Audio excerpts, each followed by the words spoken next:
अस्सलाम वालेकुम, अस्सलाम वालेकुम, अस्सलाम वालेकुम, अस्सलाम वालेकुम Pakistan. Welcome to another show. आज हम एक और एपिसोड करने जा रहे हैं प्रोग्राम आगाज़ का। और जैसा कि आप लोग जानते हैं कि कराची का मौसम बहुत खुशगवार है, बहुत खूबसूरत हो चुका है। और जैसा कि आप लोगों को पता है कि हम आपके साथ, यानी कि मैं आज़म रज़ाक और मेरे साथ समन आबिद, आपकी दोस्त, सिर्फ होस्ट नहीं। अच्छा ये हमेशा ही कहती हैं मैं आपकी दोस्त, मैं आपकी होस्ट। कभी इन्होंने दोस्ताना रवैया इख्तियार किया आप लोगों के साथ? ये आप हमें बताइएगा ज़रूर। जी कराची का बिल्कुल। मौसम बड़ा अच्छा है समन। और आज जब मैं आ रहा था तो बड़े बहुत बहुत खूबसूरत सुबह थी आज की। हाँ, तो आपको कैसा, मतलब आपकी तरफ जो है ना वो धूप थी या अच्छा अच्छा प्यारा प्यारा मौसम था? धूप तो थोड़ी सी किरण निकली है और मेरे ख्याल में अगर हल्की फुल्की धूप हो तो इसमें कोई बुराई नहीं है। लेकिन जैसे कि पिछले दिनों में सिर्फ बादल ही थे और एक टाइम ऐसा था जिसमें ग्रे ग्रे बादल, मतलब ये थोड़े से डार्क डार्क से। अच्छा, मेरा पर्सपेक्टिव है, हर एक का अपना अपना वो होता है ना, पसंद के मौसम होते हैं, लेकिन मेरा पर्सपेक्टिव है, मुझे तो धूप अच्छी लगती है। एक तो ये सोर्स है विटामिन डी का, लेकिन जब सारी बहुत विटामिन डी आपके विटामिन डी आ रही है, नहीं आ रही ना? सारी इनके पास है। नहीं, सारी मेरे पास नहीं है, वो सूरज से आती है। लेकिन 2 बजे और 3 बजे के सूरज के नीचे मत बैठ जाइएगा, अदरवाइज आपकी स्किन के इशू हो सकते हैं। लेकिन कहते हैं कि आज बारिश जो है वो शायद मूसलाधार हो, और मूसलाधार बारिश की तवक्को आज की जा सकती है। लेकिन मौसम बड़ा सुहाना था, बहुत खूबसूरत। ट्रैफिक अपनी बिल्कुल जिस तरह चलता है कराची का, रवां दवां ट्रैफिक था आज। बड़ा अच्छा लगा मुझे आज ट्रैवल करते हुए, मौसम को एंजॉय करते हुए आए। ट्रैफिक जो है वो मुझे कहीं जैम नहीं मिला पानी की क्योंकि वजह 4 से। दिन से आप जैम ट्रैफिक से चार आ दिन रहे से हैं। जैम ट्रैफिक से आ रहे थे, लेकिन आज कहीं ट्रैफिक जो है ना वो जैम नहीं मिला। बहुत खूबसूरत सुबह। जैसा कि आप लोगों को पता है कि अगस्त चल रहा है और 14 अगस्त जो है वो आने वाला है, बहुत करीब है। हाँ, तैयारियां आप देख सकते हैं। हाँ, ये सिर्फ ये तैयारी नहीं है, हमारे दिलों में भी हाँ, जो है ना एक मोहब्बत होनी चाहिए। बहुत सारे ममालिक में बहुत सारे मसले मसाइल चल रहे हैं, लेकिन याद रखिएगा कि आज़ादी आज़ादी ही होती है। आज मैं आज एक बात करना चाहता हूँ समन, कि शिद्दत पसंदी जो है वो, उसके बारे में आपका क्या ख्याल है? कि जो लोग शदीद होते हैं, एक्सट्रीम होते हैं, उनके बारे में क्या ख्याल है? चाहे वो किसी भी एलिमेंट में हो, किसी भी चीज़ में वो शदीद हो, तो देखिए, उसके बारे में आपका क्या ख्याल है? शिद्दत पसंदी बेसिकली आप देखते हैं किस चीज़ पे आप चेक कर रहे हैं। आप पॉजिटिवली चेक कर रहे हैं या आप नेगेटिव वे में चेक कर रहे हैं। समटाइम्स कुछ टाइम ऐसा होता है कि जिसमें हमें शिद्दत पसंदी करनी चाहिए, जो हालात ऐसे हो जाते हैं तो वो अगर ना हो, कहते हैं ना कि गुलामी आप कितनी देर तक बर्दाश्त करेंगे। वो एक पैशन होता है जिसको हम, जो शिद्दत इख्तियार कर लेती है।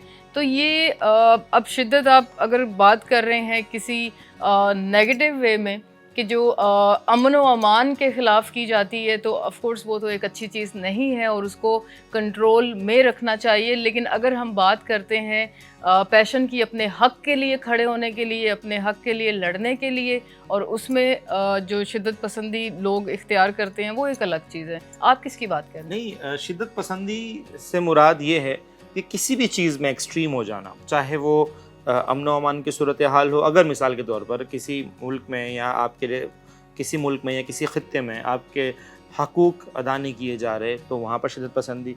अगर आप अपने घर में हैं तो आप किसी चीज़ में इंसान बहुत शदीद होता है। मिसाल के तौर पर बच्चे जो है ना वो पढ़ नहीं रहे, तो उनके पेरेंट्स बहुत शदीद होते हैं इस मामले में, कि ज़बरदस्ती उनको पढ़ाना, उनको मारना शुरू करना। इसी तरह घरेलू मामलात की नाचाकियाँ या माँ बाप बहन भाइयों के ऊपर सख्ती इख्तियार करना, शदीद हो जाना किसी भी चीज़ में, वो तो गलत चीज़ है। ऑफ कोर्स वो जिस तरह आप बता रहे हैं कि अब्यूसिव नहीं होना चाहिए। अब्यूसिव नहीं, शदीद की बात करो। अच्छा, शदीद अब्यूसिव नहीं होना चाहिए। लेकिन ये भी तो है ना कि कभी कभी वो क्या होता है, लातों के भूत बातों से नहीं मानते। तो अच्छा, ये हम दोनों ना एक डिफरेंट डायरेक्शन में आज चल रहे हैं, उसकी वजह बता देती हूँ। आपके जो माइंड में है, या शायद वो मैं रीड नहीं कर पा रही, तो आपके जो माइंड में, पहले वो थोड़ा सा एक्सप्लेन करें। देखिए, मैं शदीद होने की बात कर रहा हूँ, चाहे वो आप किसी चीज़ में भी हो। शदीद जो है ना, इंसान कभी पॉजिटिव नहीं होता, हमेशा नेगेटिव शदीद होता है। पॉजिटिव जो है ना पैशनेट होता है इंसान। हाँ, पैशनेट जिसका लफ्ज़ मैंने अच्छा, इस्तेमाल वो किया। पैशनेट अलग चीज़ है। मैं शिद्दत पसंदी की बात कर रहा हूँ। अब वो इंसान मज़हब की शिद्दत होती है, ऐसा कोई इंसान ज़िद में शदीद होता है, कोई इंसान डोमेस्टिक वायलेंस में शदीद होता है, कोई इंसान अपने छोटे बहन भाइयों पर या बीवी पर या अपने जो सराउंडेड लोग हैं जो उनके समझ जिसका वो गार्जियन होता है, जिससे बड़ा होता है या एल्डर होता है, वो उसकी शिद्दत पसंदी होती है कि वो उनमें कुछ चीज़ों पर शदीद पाबंद होता है कि नहीं भाई मैंने अपने रूल्स, मतलब एक सेल्फ मेड रूल्स होते हैं, उसमें वो शदीद होता है कि नहीं मैंने अपनी ये सेल्फ मेड रूल्स नहीं तोड़ने, चाहे मुझे उसका कितना भी नुकसान हो। इसी तरह मज़हब की, इसी तरह खित्ते की, इसी तरह अमन व अमान की जो सूरत हाल है, वो सब चीज़ों की बात कर रहा हूँ कि इंसान को किस एलिमेंट में शदीद होना चाहिए और किस एलिमेंट में इंसान को शदीद नहीं होना चाहिए। देखिए, अगर आप अपने हक के लिए और लोगों के हक के लिए खड़े हैं तो आप शिद्दत ले भी लें तो इसमें कोई मुज़ायका नहीं है मेरी नज़र से। उसकी रीज़न ये है कि हालात ऐसे होते हैं कि अब जैसे कल हमारे शो में उन्होंने बोला था कि हम पहले बातें डायलॉग से हम बात करते हैं, लेकिन कुछ हालात ऐसे हो जाते हैं कि बातों से भी नहीं कुछ होता और आपकी जब बस हो जाती है और आप फिर वो जो पहले ज़माने में था बस ठीक है अब तो तलवारें उठा लें और मैदान में चले जाएं। लेकिन ऑफ कोर्स सुबह का टाइम है, हम ऐसी बातें तो नहीं करेंगे। आपने ये जो शिद्दत की बातें करना शुरू कर दी है ना, सुबह में ये साजिश है। सुबह इंसान निकलते हुए जो है ना बहुत सारी चीज़ों में शदीद हो जाता है। तो मेरे ख्याल से हम यहाँ पे छोटा सा ब्रेक लेते हैं, ब्रेक के बाद दोबारा मुलाकात करते हैं। आप लोगों से न्यूज़ शेयर करनी है बहुत अच्छी तो है ही नहीं, मतलब पाकिस्तान में या दुनिया भर में आजकल जो न्यूज़ आ रही है उसमें अच्छी न्यूज़ तो कम है, जो है ना वो शिद्दत वाली ज्यादा है। पता चल गया कि शिद्दत की क्यों शिद्दत वाली ज्यादा है। तो मैं आप लोगों के साथ न्यूज़ शेयर करेंगे बिल्कुल। देखते हैं छोटा सा ब्रेक के बाद दोबारा मुलाकात करते हैं। कहीं जाइएगा मत, देखते रहिए आगाज़।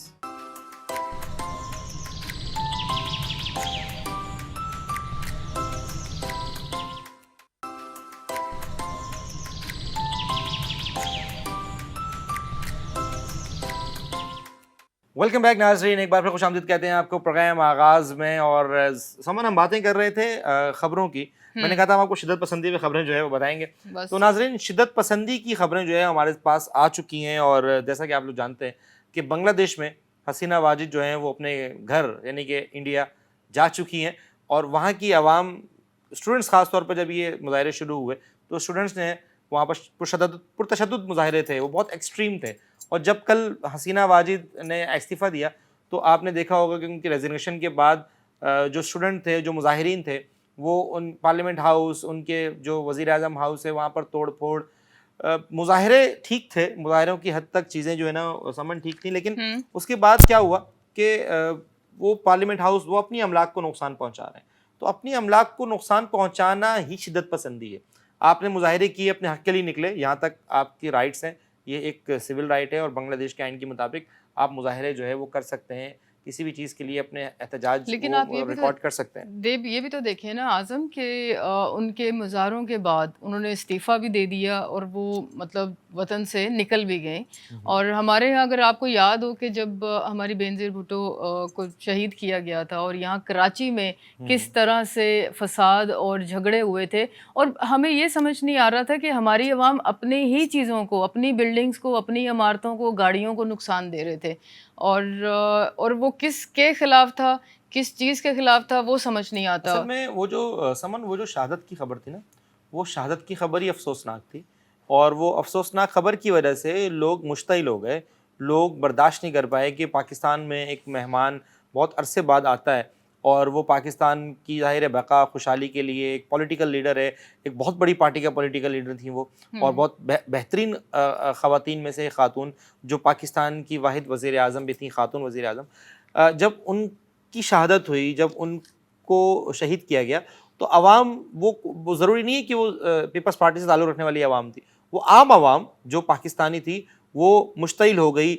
वो ज़ाहिर है जब एक इस तरह के वाक़यात पेश आते हैं तो नॉर्मल जो लोग हैं वो एहतजाज भी करते हैं, अपने ग़म और गुस्से का इजहार भी करते हैं, लेकिन साथ साथ में वो लोग शामिल हो जाते हैं जो शदीद लोग होते हैं, जो पाकिस्तान के ख़ास तौर पर कराची, सिंध की अमन व अमान की सूरत हाल को ख़राब करना चाहते हैं, वो अनासिर शामिल होते हैं।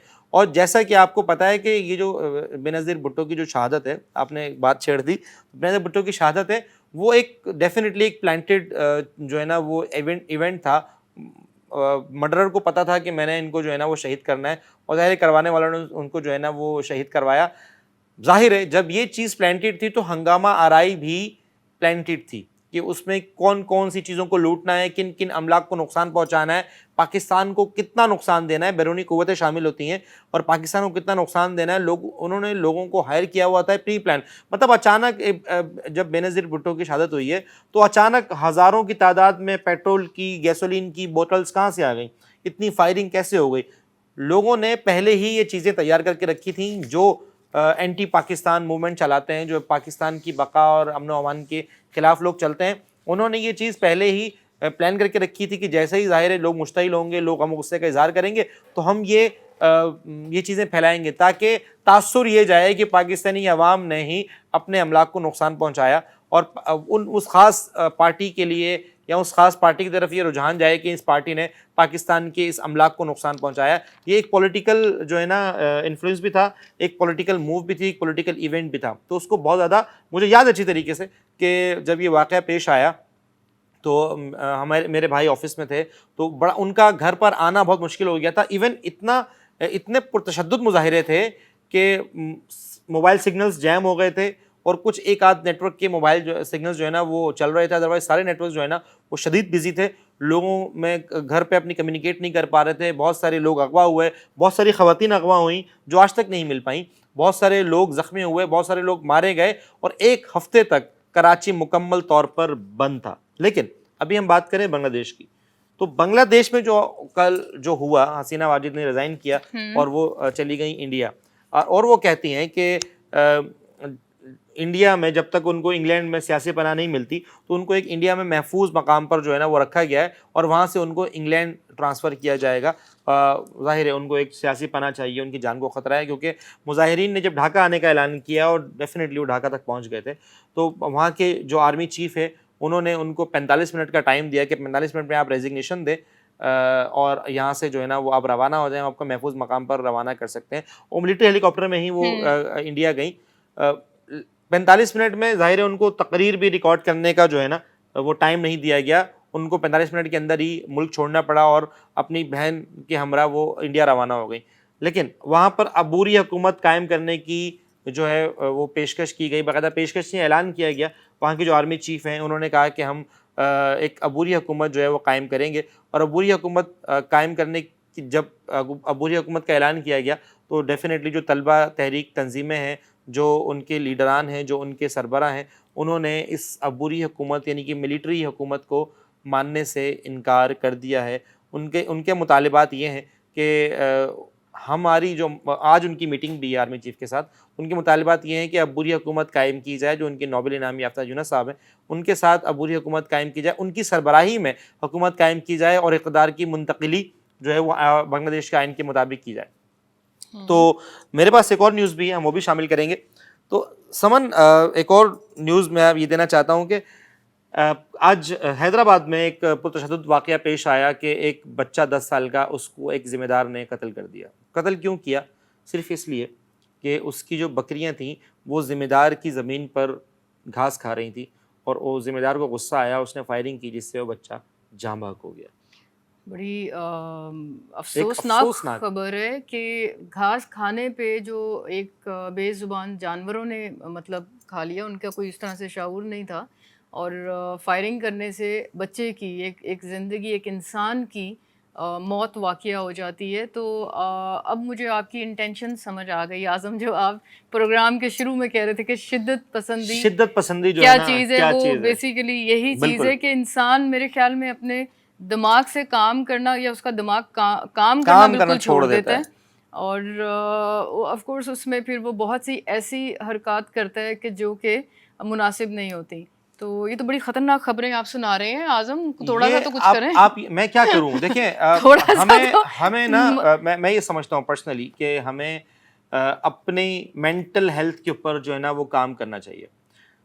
मैं हुकूमत से जो इक़्तिदार में जो लोग हैं, इस पे बरसर इक़्तिदार लोग और जो हमारी डेफिनेटली जो प्राइवेट ऑर्गेनाइजेशंस और जो नॉन गवर्नमेंट ऑर्गेनाइजेशंस जो NGOs काम करती हैं, मैं उनसे मुतालिबा और उनसे रिक्वेस्ट भी करूँगा कि यहाँ पर ख़ास तौर पर उन तबके में जो थोड़ा सा ऊपर का तबका है, उनमें शदीद किस्म की एक वो जो कल आपने बात की थी कि हम हर उस गरीब आदमी या कमज़ोर इंसान को हम दबाने की कोशिश करते हैं, हम अपने से कमज़ोर के ऊपर जो है ना वो ज़रूर धावा बोलते हैं। आज़म, मैं इसमें ऐड कर लेती हूँ। देखिए, हम जो बात कर रहे हैं ना इसकी, कि आप जो कह रहे हैं कि गवर्नमेंट है और नॉन प्रॉफिट ऑर्गेनाइजेशन है वो क्या कर सकती हैं, वो ये जो तालीम है ना, जो इनके अदारे ऑलरेडी सरकारी इदारे हैं, स्कूल्स हैं, यूनिवर्सिटीज़ हैं, उसमें जो तालीम देने का मकसद है वो क्या है? वो किताबें सिर्फ बैग में रखने के लिए नहीं होती।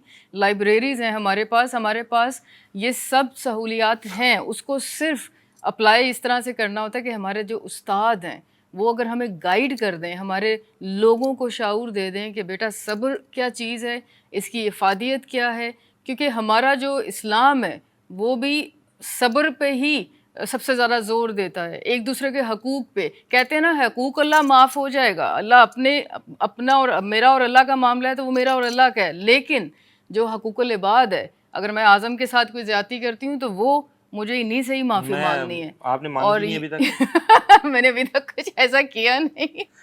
तो वो बहुत जालिम औरत तो है ये। देखिए आज़म, आप ये वाली है ना, जैसे नॉन प्रॉफिट ऑर्गेनाइजेशन है, या हमें नॉन प्रॉफिट की मैं बात नहीं करती, मैं अपनी गवर्नमेंट की बात करती हूँ, क्योंकि स्कूल्स तो हमारे सरकारी स्कूल हैं और पता नहीं क्यों बदनाम किया जाता है। मैंने आज इधर कराची के या इंटीरियर्स के कुछ स्कूल्स तो हमने देखे हैं जो बड़े अच्छे तरीके से चल भी रहे हैं, कुछ हम कह सकते हैं कि नहीं चल रहे। आपने किसके साथ विजिट किया था? मैंने अपनी टीम के साथ विजिट किया था। खुद से स्कूल चूज किए थे या आपको स्कूल बताए गए थे? मैं बताए नहीं गए थे।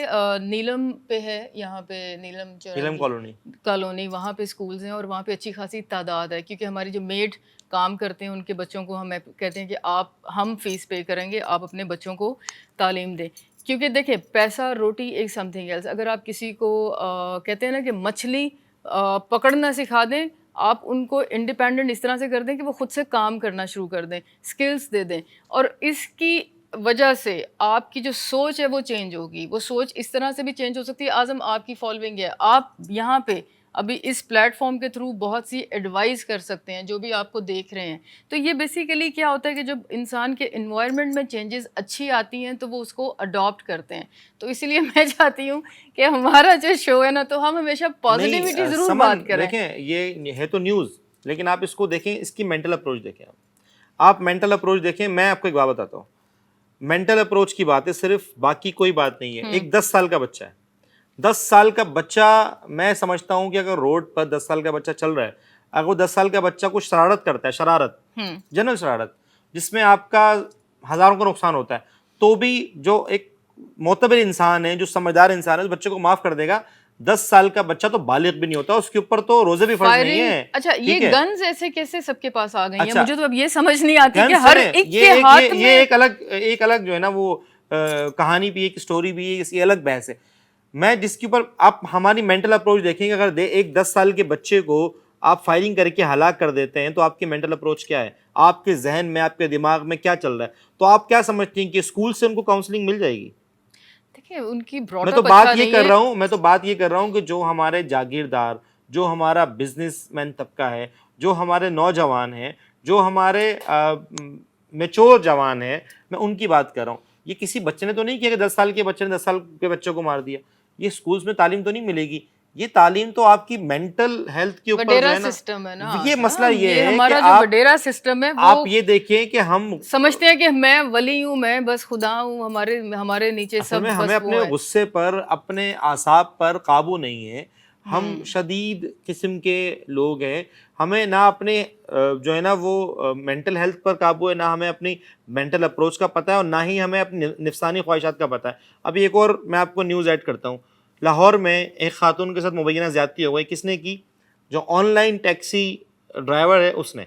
लाहौर में एक लड़की के साथ मुबैना ज़्यादती हुई कैसे कि उस लड़की ने लाहौर में एक जगह से दूसरी जगह जा रही थी, उन्होंने ऑनलाइन टैक्सी बुक की, जैसे कि आपको पता है, लेकिन वो तो रिकॉर्ड में वो रिकॉर्ड होता है ना। तो अब ऑनलाइन टैक्सी बुक की, उन्होंने उनको ड्रॉप किया, उनके साथ उनकी दोस्त भी थी, सहेली थी, उनको ड्रॉप किया। ड्रॉप करने के बाद खातून से उस ड्राइवर ने पानी मांगा। अच्छा, घर पहुंचा के पानी मांगा, ठीक है, ठीक है, पानी मांगा। उसने देख लिया होगा कि ये लॉक खुद खोल रही है, घर पर कोई और नहीं होगा। उनके साथ एक लड़की भी थी, उनकी सहेली थी उस लड़की की। पानी मांगा, पानी मांगने के बहाने जब वो खातून, जाहिर है अच्छा जेस्चर है ना, उन्होंने पानी पिलाने का कहा और पानी देने का कहा कि रुके मैं पानी लेकर आती हूँ। जब वो पानी लेने के लिए घर के अंदर दाखिल हुई तो पीछे टैक्सी ड्राइवर तो लॉक नहीं दाखिल किया हुआ, था, वो दरवाजा खुला दरवाजा हुआ शायद था। ना बंद हो, वो टैक्सी ड्राइवर पीछे आया और वहां पर उनकी दोस्त के सामने उनको जाति का निशाना बनाया। अब इस बात में सदाकत कितनी है, एफआईआर के मुताबिक ये डिटेल्स हैं। अब पुलिस उसको ट्रेस कर रही है, टैक्सी ड्राइवर को, जाहिर है नंबर भी है, नाम भी है, और ट्रेस करना जो है ना वो बहुत मुश्किल नहीं है, ट्रेस करना आसान है। अब होता है क्या है कि डाटा फजिंग की वजह से हमारी बहुत सारी चीज़ें ट्रेस नहीं हो पाती। अब अंदाज़ा लगाएं कि एक तरफ हम एक 10 साल के बच्चे को कत्ल करते हैं और दूसरी तरफ हम एक लेकिन आज़म, लड़की के सामने उसी लड़की के साथ ज्यादती करते हैं। देखिए आजकल जो हालात हैं, मैं खुद जैसे हम रास्ते में जा रहे होते हैं तो अभी यहीं पे ही स्टूडियो के पास ही एक लड़के ने ऐसे, हालांकि मेरा ड्राइवर साथ होता है, मैंने बोला नहीं नहीं नहीं रोकना, आजकल के जो हालात हैं उसमें तो नेकी करना भी बड़ा मसला हुआ है। मतलब उसने पानी पिलाने के लिए वो अंदर गई है, अच्छा वो दोस्त भी थी, और वो 2 लड़कियां उसको रोक नहीं सकी। जाहिर है कुछ ना कोई कुछ असला तो नहीं था ना हो उसके सकता है, कोई पास। वेपन हो सकता है कि वो बांध दिया हो, कुछ भी कर सकते हैं, ठीक है। अब बात ऐसी है कि हमारी मेंटल अप्रोच देखिए कि हमारी डर मेंटल भी अप्रोच जाती कहाँ है जा ना। रही है, हमारी नुकसानी ख्वाहिशात कहाँ जा रही हैं, हम कहाँ पे अपनी फ्रस्ट्रेशन निकाल रहे हैं।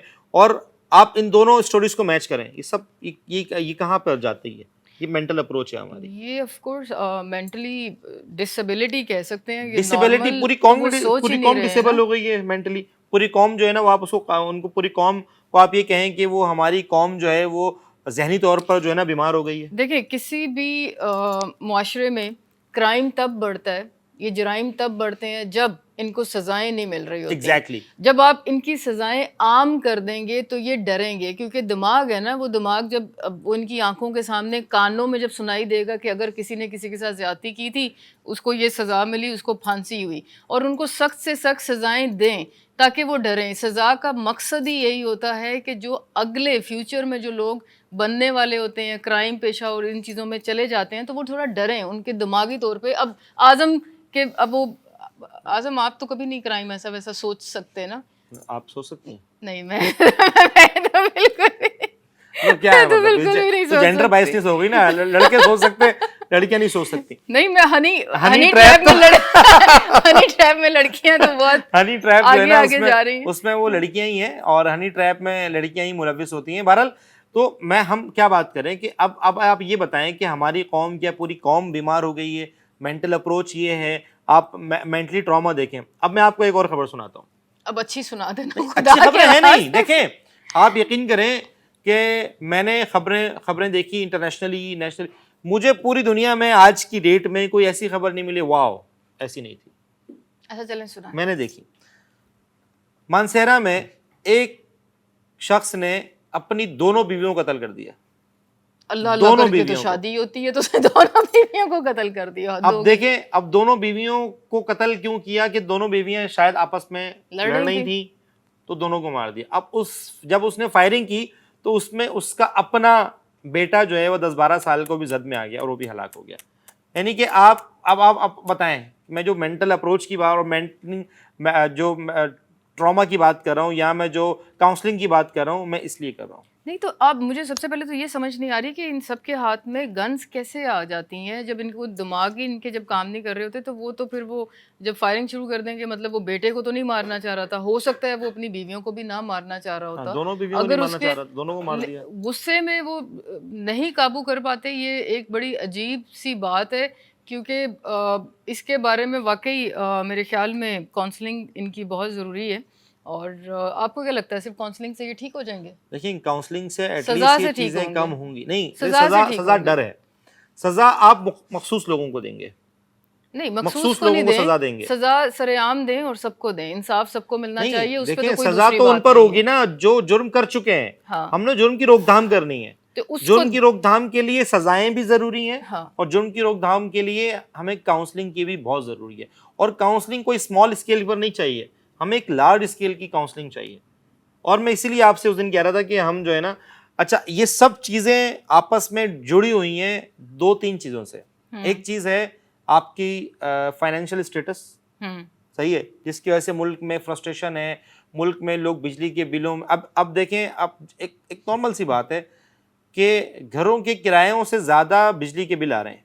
वरना एक ये होता था कि एक जो लैंडलॉर्ड होता था उसको ये होता था कि यार किराया मिल जाए, और जो रेंटर होता था, रेंटल ये बोलता था कि भाई मैं पहले किराया अदा कर दूं फिर बिजली का बिल देखूंगा। और वो निकल आता था। लेकिन जिनकी अभी आप बता रहे हैं, एक वडेरा था, एक की 2 बीवियां थी, ये बेरोजगार तो बेरोजगार नहीं है। देखें, अल्टीमेटली ये तमाम चीज़ें दो चीज़ों से जुड़ी हुई हैं। एक चीज़ है आपके मुल्क में जो अनस्टेबिलिटी है, हर चीज़ में अनसर्टेनिटी, अनस्टेबिलिटी आपके मुल्क को तबाह बर्बाद कर देती है, चाहे वो मुल्क जितना भी डेवलप्ड हो। आप जर्मनी, आप ये यूके, आप अमेरिका, इनकी आप तारीख उठा लें, जब भी पॉलिटिकल अनस्टेबिलिटी आती है, जब भी मुल्क के हालात इस तरह के होते हैं, ये चीज़ें, ये हंगामे, ये मसाइल, ये चीज़ें ज़रूर फूटती हैं। और एक वक्त ऐसा आएगा कि आपको इंटरनल एनार्की, इसको कहते हैं इंटरनल एनार्की, जो कहते हैं ना एनार्की हो जाएगी, एनार्की हो जाएगी। एनार्की ये है एनार्की। कत्लो गारत, देखिए हम एक दूसरे को मार रहे हैं, फैमिली में मार रहे हैं, मतलब फैमिली में मार रहे हैं, ये है एनार्की। अपनी वाइफ को ही तो इसको कहते हैं कि जो है ना खाना जंगी। खाना जंगी का मतलब अपने घर के अंदर आप जंग कर रहे हैं, तो यही खाना जंगी है कि हम एक दूसरे को बर्दाश्त नहीं कर रहे।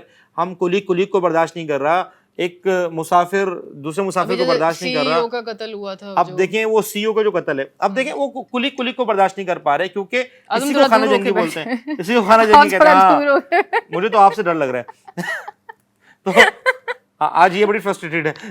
बिल्कुल भी फ्रस्ट्रेटेड नहीं हूँ। आज सुबह आए इनका मुंह बना हुआ था, मत पूछो यार आजम, लेट हो गई, मैं लेट हो गई आज, मत पूछो यार आजम, बस छोड़ो यार, मैं क्या बताऊं। अच्छा, लेकिन ये कि आजम बात बिल्कुल ठीक है, आप जो भी खबरें दे रहे हैं खबरें अच्छी नहीं हैं, और लेकिन ये कि मेरा थोड़ा सा ये है कि अब इसके हवाले में हम सलूशन की तरफ अगर बात करते हैं, तो आपने सलूशन भी जो दिया है कि इनको अवामी सतह पे मास स्केल पर, क्योंकि हमें इन लोगों को ना सिक्योरिटी चाहिए अपनी गवर्नमेंट से, अपनी हुकूमत से। जिस तरह से ये लोग थोड़े परेशान हो गए हैं ना, उनको कुछ समझ नहीं आ रहा। वो एक तो मुल्क से भागने की कोशिशें कर रहे हैं, जो कि बिल्कुल भी ठीक बात नहीं है। देखें, अपॉर्चुनिटीज़ आप ज़रूर तलाश करें, आउट ऑफ बॉक्स ज़रूर सोचें, लेकिन हमारा मुल्क हमारा है। अपने मुल्क से ऐसे भागना, हमारा मुल्क किस मुश्किलात के बाद और कुर्बानियों के बाद मिला है, तो ये तो बिल्कुल ज़्यादती है हमारे अपने पाकिस्तानी बहनों और भाइयों के साथ और हमारे मुल्क के साथ। तो फ्रस्ट्रेशन अपनी कम करें। वो किस तरह से हो सकती है? अगर हमारी हुकूमत अगर पक्के वादे कर दें ना, झूठे वादे बहुत करती है, जो कि आपको भी पता है कि झूठे वादे हैं ना, वो दिल तोड़ देते हैं। असल में वादे कोई वो वादा ही का जो वफा हो जाए। पाकिस्तानी गवर्नमेंट ने और पाकिस्तानी जो पॉलिटिशियंस हैं, वो इंक्लूडिंग ऑल द पार्टीज, वो वादा ही क्या जब वफा हो जाए। इन्होंने तो सिर्फ एक नगमा, एक स्लोगन है इस इनका। टाइम पे हमारी अवाम को हुकूमत की सपोर्ट की जरूरत है। देखें, हुकूमत की सपोर्ट की जरूरत है। एग्जैक्टली, हाँ, हुकूमत की, क्योंकि आप लोग हमारे सरबराह हैं। हम कहते हैं आप हमारे लीडर हैं।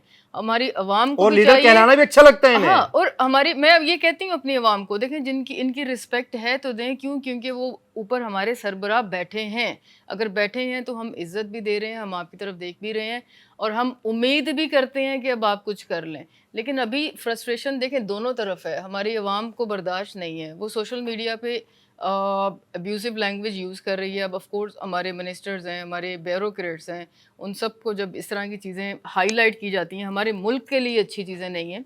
तो हुकूमत पे मैं किसी एक पार्टी की बात नहीं कर रही, जिसके पास जो पोजीशन है, या वो ब्यूरोक्रेट या वो डीसी जिसके पास जो एरिया है, अगर हम लोग अपनी अवाम को, क्योंकि आपके पास राइट्स हैं, आपके पास पावर है, अगर आप अपनी हमारी इस सिचुएशन में सिर्फ इनको दिलासा ही दे देना अच्छे तरीके से, हाँ, एतमाद में ले लें, कम से कम एतमाद में ले लें, क्योंकि अदरवाइज जो हालात चल रहे हैं मुल्क के, ये फ्रस्ट्रेशन, ये शिद्दत पसंदी कम हो जाएगी। तो हम चाहते हैं कि कम से कम आपके अंदर वो पैशन आ जाए, आप लोग इग्नोर ना करें अपने मुल्क को, क्योंकि ये जिम्मेदारी आपकी है, हमारी जिम्मेदारी है हमारे तक। आपको पता है बांग्लादेश में जो इतने हंगामे हुए, समन 300 लोग जो है ना वो हलाक हुए। मतलब बहुत मुंह से कह देना है 300 लोग, 300 खानदान तबाह हुए, 300 भाई, 300 शायद शौहर, 300 बेटे, 300 बाप, मतलब एक पूरा एक कुंबा।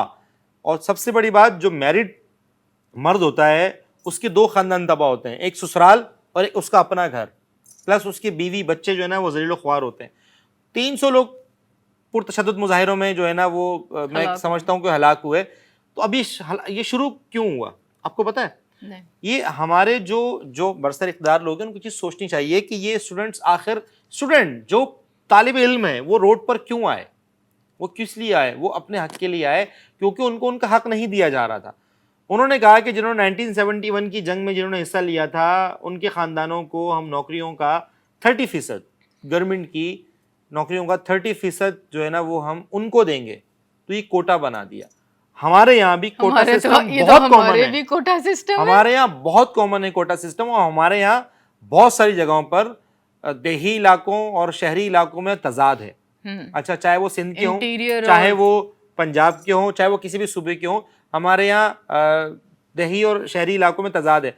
और जैसा कि हमारी सिंध गवर्नमेंट, खास तौर पर हम कराची में रहते हैं तो हम सिंध गवर्नमेंट की बात करेंगे, खास तौर पर कराची के और जो दूसरे शहर हैं हमारे सिंध के, उनमें ही तजाद पाया जाता है। और वो आपस में उनका एक बुग़्ज़, एक वो अंदर ही अंदर वो एक लावा जो है ना वो पक रहा है। तो आप क्या कहते हैं, कोटा सिस्टम नहीं होना चाहिए? मैं समझता हूँ कि अब ये तो खुद मुख्तारी है, लड़कियों का भी एक कोटा सिस्टम है, ये तो नहीं कोटा सिस्टम। देखिए जेंडर बिल्कुल अलग है। जहाँ जिस जेंडर में खवातीन काम कर सकती हैं, जहाँ पर खवातीन का रोल है, वो खवातीन का ही है। अच्छा, ये कोटा सिस्टम जो है इसकी वजह क्या है? कोई वजह भी तो होगी। देखिए कोटा सिस्टम की वजूहत दो होती हैं। एक वजह ये होती है, जैसे बांग्लादेश की तो पॉलिटिकल वजह थी ना, सिंध की पॉलिटिकल वजह नहीं है। सिंध की जो वजह है उसकी वजह ये है कि जो देही इलाके नहीं, जो देही इलाके हैं उन इलाकों को इनकरेज किया जाए कि वो पढ़ें, प्रमोट किया जाए। हाँ, इनकरेज किया जाए कि वो पढ़ें। अच्छी बात है। अच्छा, देखिए मैं बताऊँ, मसाइल ज्यादा जो है ना वो शहरी इलाकों में,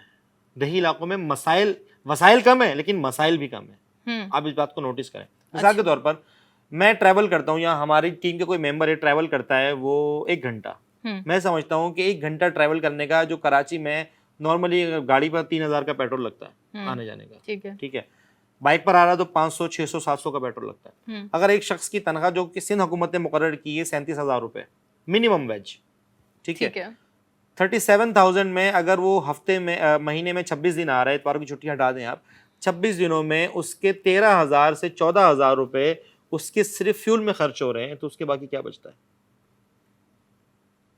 अब मुझे बताएं। ये आप यहाँ शहरी की बात कर रहे हैं। एक शख्स अगर नाज़िमाबाद से या नॉर्थ नाज़िमाबाद से या किसी ऐसे इलाके से बात तो नहीं दूर से आता है सही है, बात तो नहीं कहीं मैं सबकी बात कर रहा हूँ। देखिए कुछ लोग ऐसे, लेकिन मेरी बात तो समझे आप समझे ना, आप अब वो यहाँ से कोरंगी जा रहा है, नहीं क्लिफ्टन जा रहा है, डिफेंस जा रहा है, गवर्नमेंट जो है वो ट्रांसपोर्टेशन अलग से देती है। इनको पता ही नहीं है। बाइक कप ला के देना बड़ा वाला, इतना बड़ा देना, मुझे वुमेन बोलना है और सबके साथ बोलना है, टीम हंसे। मैं चाहता हूँ कौन सी, आप बताएं ना, मेरी बात सुने, मेरी बात जो है ना ट्रांसपोर्टेशन अलग से देती है। ट्रांसपोर्टेशन, मैं ग्रॉस सैलरी की बात कर रहा हूँ। देखिए उन्होंने अभी बिलावल साहब ने ये जो अभी बसेस का भी सिलसिला चलाया था, वो मेरे ख्याल में 50 रुपए यहाँ बस आती है, और जहाँ पर आप आती हैं यहाँ बस आती है, वो वाली जो बिलावल साहब ने चलाई है। नहीं, इसके अलावा जो ऑफिसर्स हैं उनको ट्रांसपोर्टेशन की सेपरेट, इनको सैलरी से हट के इनका जो ट्रांसपोर्टेशन का जो एक सेपरेट मुआवजा है वो दिया जाता है। वो मुझे इसलिए आइडिया है क्योंकि हमारी फैमिली में भी और हमारे अहलो हवाल में लोग हैं, अहलो हयाल में यस, तलफ्फुज़ सही नहीं है और मर्दों के शाला बशाला आएंगी। असल में आज हम थोड़ा सा माइंड कर गए और टेंशन में है। असल में देखिए टेंशन में मैं आपको बताता हूँ, मैं फैक्ट्स की बात करता हूँ, फैक्ट्स एंड फिगर्स की बात करता हूँ। आप जो बात, सिंध गवर्नमेंट ने, जो हमारे ट्रांसपोर्ट मिनिस्टर हैं, उन्होंने जो बसेस लगाई हैं, मुझे बताएं कि वो यहाँ आती है जहाँ पर आप आती हैं। मुझे कैसे पता होगा? मैं बसेस आप देख लीजिएगा, आप टीम के किसी मेंबर से मैं पूछ लेती हूँ, ठीक है, वो यहाँ नहीं आती। अच्छा, और ये इंडस्ट्रियल एरिया है, ये इंडस्ट्रियल एरिया है जहाँ पर ज्यादातर आवाम आती है, बिल्कुल कोरंगी के बाकी एरियाज में जहां पर 15,000 बसेस की जरूरत हो, वहां पर 400 बसेस क्या करेंगी समर, आप मुझे बताएं। जहां कैपेसिटी 15,000 बसेस की भी कम हो, मतलब 15,000 बसेस भी कराची की ट्रांसपोर्टेशन को पूरा नहीं कर सकती।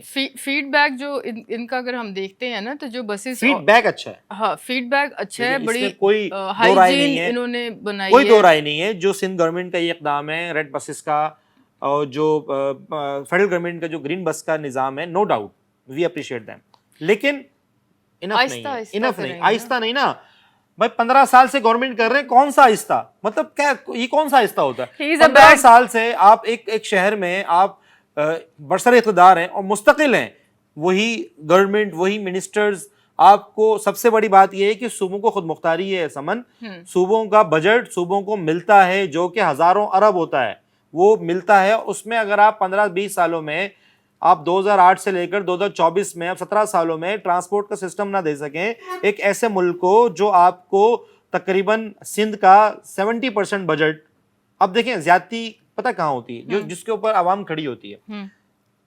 शहरी इलाकों से जो टैक्स कलेक्शन है वो है 70% of the province, 70% of the province, ठीक है। नौकरियां 30% ऑफ द प्रोविंस। व्हाई?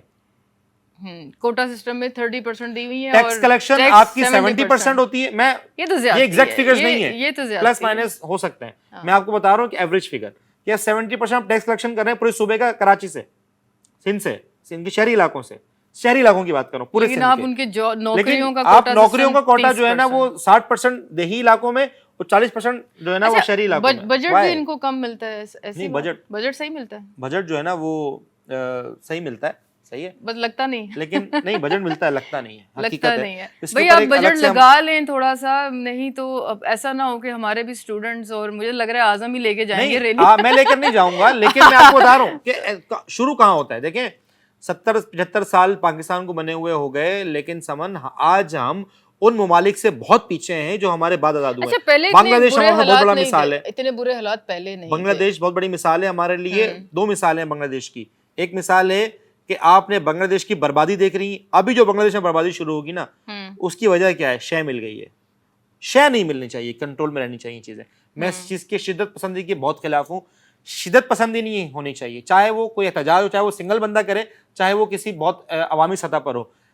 आपको शिद्दत पसंदी में बिल्कुल नहीं होना चाहिए, और अब बांग्लादेश को बहुत नुकसान होगा शिद्दत पसंदी की वजह से। और मिलिट्री गवर्नमेंट डिक्टेटरशिप कभी भी कहीं भी किसी भी मुल्क में कामयाब नहीं होती, खासतौर पर जमहूरी ममालिक में। जमहूरियत जो सिविल सुपरमेसी है वही होनी चाहिए, सिविल सुपरमेसी के अलावा मुल्क नहीं चल सकता। लेकिन सिविल सुपरमेसी में करप्शन जो है ना वो नहीं होनी चाहिए। दूसरी बात कि आप ये देखें जो हमारे बाद मुल्क आज़ाद हुए हैं उसमें आप देखें चाइना, आप उसमें देखें सिंगापुर, आप उसमें देखें मलेशिया, आप उसमें हमारा पड़ोसी मुल्क इंडिया। आप हम पूरी दुनिया घबराती है पॉपुलेशन से कि यार पॉपुलेशन बढ़ जाएगी तो मुल्क में शायद ग़िज़ा की कमी हो जाएगी, पानी की कमी हो जाएगी, रहन सहन की कमी हो जाएगी। लेकिन आप ये देखें उस मुल्क इंडिया ने, जो हमारा पड़ोसी मुल्क है, जो चीज़ें अच्छी हैं उसको अप्रिशिएट करना चाहिए। उन्होंने अपनी पॉपुलेशन का फ़ायदा उठाया। यार 25 करोड़ की पॉपुलेशन 24 करोड़ की हमारे मुल्क में है, क्या ये कम है? एक बहुत बड़ी मार्केट है 25 करोड़ की पॉपुलेशन, बहुत बड़ी मार्केट होती है।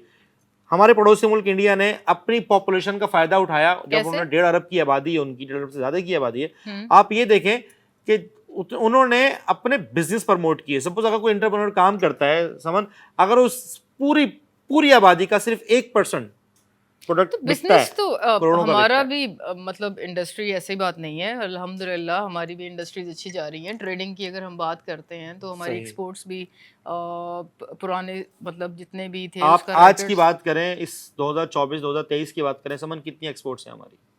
आप देखें बिजली की जो प्राइसेस हैं, एक मसला जो है, प्राइसेस हैं, जो पानी की कमी है, हम इंडस्ट्रीज क्या करती हैं? इंडस्ट्रीज पानी खरीदती हैं टैंकर्स में, इंडस्ट्रीज। दूसरी बात, अच्छा जो रेजिडेंशियल एरियाज हैं वहाँ तो पानी कहीं आता है कहीं नहीं आता, वो एक अलग बहस है। इंडस्ट्रीज की बात कर रहा हूँ, इंडस्ट्री जितनी भी है हमारी 90% वो पानी खरीदती है। गैस महंगे दामों खरीदती है कमर्शियल रेट पर, बिजली कमर्शियल रेट पर खरीदती है। हमारी इंडस्ट्रीज जो पाकिस्तान की एक्सपोर्ट को बढ़ा सकती हैं, मुझे समझ में नहीं आता थिंक टैंक्स क्या करते हैं। पूरी दुनिया अपनी इंडस्ट्रियल्स को, अपने जो एंटरप्रेन्योर्स होते हैं उनको सब्सिडीज देती हैं। हमारे मुल्क में उनसे डबल चार्ज किया जाता है, मतलब बिजली कमर्शियल चार्ज की जाती है। एक दुकानदार से, एक इंडस्ट्रियलिस्ट से बिजली डबल नर्क में चार्ज की, क्योंकि कमर्शियल है। प्लस पानी उसको खरीदना पड़ता है, प्लस उसको गैस है नहीं, कोयले खरीदने पड़ते हैं, कोयले इंपोर्ट करते हैं। हमारे मुल्क में कोयला है लेकिन हम फिर भी इंपोर्ट करते हैं। एक अजीब सूरत हाल है हमारे प्रोडक्शन की कॉस्ट की अगर मैं बात करती हूँ आजम, तो हमारी नहीं as compare to other countries labour सस्ती है हमारी समन। बाकी मुल्कों के मुताबिक हमारी जो इंडस्ट्रीज यहाँ की जो प्रोडक्शन है वो चीप है। उसकी वजह एक तो हमारी जो रुपीज़ है, एक तो इसकी वैल्यू है क्योंकि इन्फ्लेशन रेट यहाँ पे ज़्यादा है। लेकिन जब आप मुल्क से बाहर जाते हैं, अब मैं आपको ज़्यादा दूर की बात नहीं करती, डॉलर की बात नहीं करती, मैं सिर्फ आपको यूएई की बात ही कर देती हूँ। और वहाँ पे किस तरह से बेचारे हमारे पाकिस्तानी वहाँ पे रहते हैं, और मैं ये वीडियोस दिखाऊंगी, ये मैं उन लोगों की दिखाना चाहूँगी कि वो किस तरह से, क्योंकि वहाँ पे रेंटल इतना ज़्यादा है, उनको जितनी उनकी इनकम होती है यहाँ पे, तो फिर भी मैं कहती हूँ कि बहुत बेहतर है पाकिस्तान। ये वो लोग हैं जो भी जब बाहर नहीं गए, बाहर रहना शुरू करेंगे, तो देन आपको पता चलेगा वो टैक्स लेती है। वो टैक्स जितना भी है, आपको क्या लगता है कि अमेरिका है या ये यूके है या यूरोप है, वो 30-40% टैक्स आपसे कलेक्ट करती है। यूएई में पेनल्टीज इतनी ज़्यादा हैं, आप एक गाड़ी का सिग्नल आप तोड़ते हैं तो आपको 12,000 10,000 दरम आपको आप पेनल्टी फिर वही देनी बात पड़ती कर है। रही हैं। आप यूएई में आप जाएं, मेरे सामने की बात है, यूएई में एक देरा के अंदर, जो कि उनका मज़ाफ़ाती इलाका है, आप वहाँ देखें, आप वहाँ पर एक आपको घड़ा खुला मिलेगा, आप वहाँ कंप्लेन करें, वहाँ वो घड़ा 2 घंटे बाद बंद हो जाता है, वो उसका ढक्कन चेंज हो जाएगा, बड़ी बड़ी गाड़ियाँ आगे वहाँ लग जाएंगी। उनकी आप रोड्स देखें, उनका आप ट्रांसपोर्टेशन का निज़ाम देखें, बहुत अच्छा है, उनकी आप बहुत अच्छा सिक्योरिटी है। देखें, उनकी आप ट्रेसिंग देखें, उनकी आप ड्रेसिंग देखें। इतने गर्म मुल्क जहाँ 51 डिग्री सेंटीग्रेड गर्मी पड़ती है, वहाँ पर कोई बंदा सुना है आज तक कि गर्मी से मर गया? वहां पे भी देखिए गर्मी से एक इसलिए नहीं मरता रेगिस्तान क्योंकि को लोड उन्होंने शेडिंग शहर नहीं बना होती दिया, वहाँ पे। रेगिस्तान को उन्होंने शहर बना दिया। अच्छा, लेकिन वहां पे शेडिंग, लोड शेडिंग हो क्या जाए तो वो फिर लोग मर बिजली जाएंगे। आसमान से लाते हैं, पैदा करते हैं ना, सस्ते दामों पैदा करते हैं। पाकिस्तान क्यों नहीं कर सकता? पाकिस्तान तो खुद एटमी पावर है, एटम से बिजली बना सकता है। एक बहुत बड़ी लंबी बहस है, इस समय हम बात करेंगे। फिलहाल मेरे पास 2 न्यूज़ में शामिल करना चाहता हूं, उसके बाद जो है ना पाकिस्तान फिर भी बहुत अच्छा है, नहीं, ये नो जो भी डाउट, बोले। नो डाउट, पाकिस्तान आप अच्छा लोगों है। ने घबराना देखिए, बिल्कुल नहीं है। अच्छा, घबराना नहीं है, पाकिस्तान अच्छा है, पाकिस्तान को हम बेहतर कर सकते हैं। हाँ, बेहतर कर और सकते हैं। बेहतर करने के लिए हम सबका किरदार है, स्टेक होल्डर्स का। सबसे बड़ा स्टेक होल्डर कौन है? हमारी आवाम अवाम। ही है ना, अवाम से आज तक किसी मशवरे पे काम किया जाता है? आप मुझे बताएं, तो थिंक टैंक से कभी अवामी नुमाइंदों को बिठाते हैं मशवरे के लिए?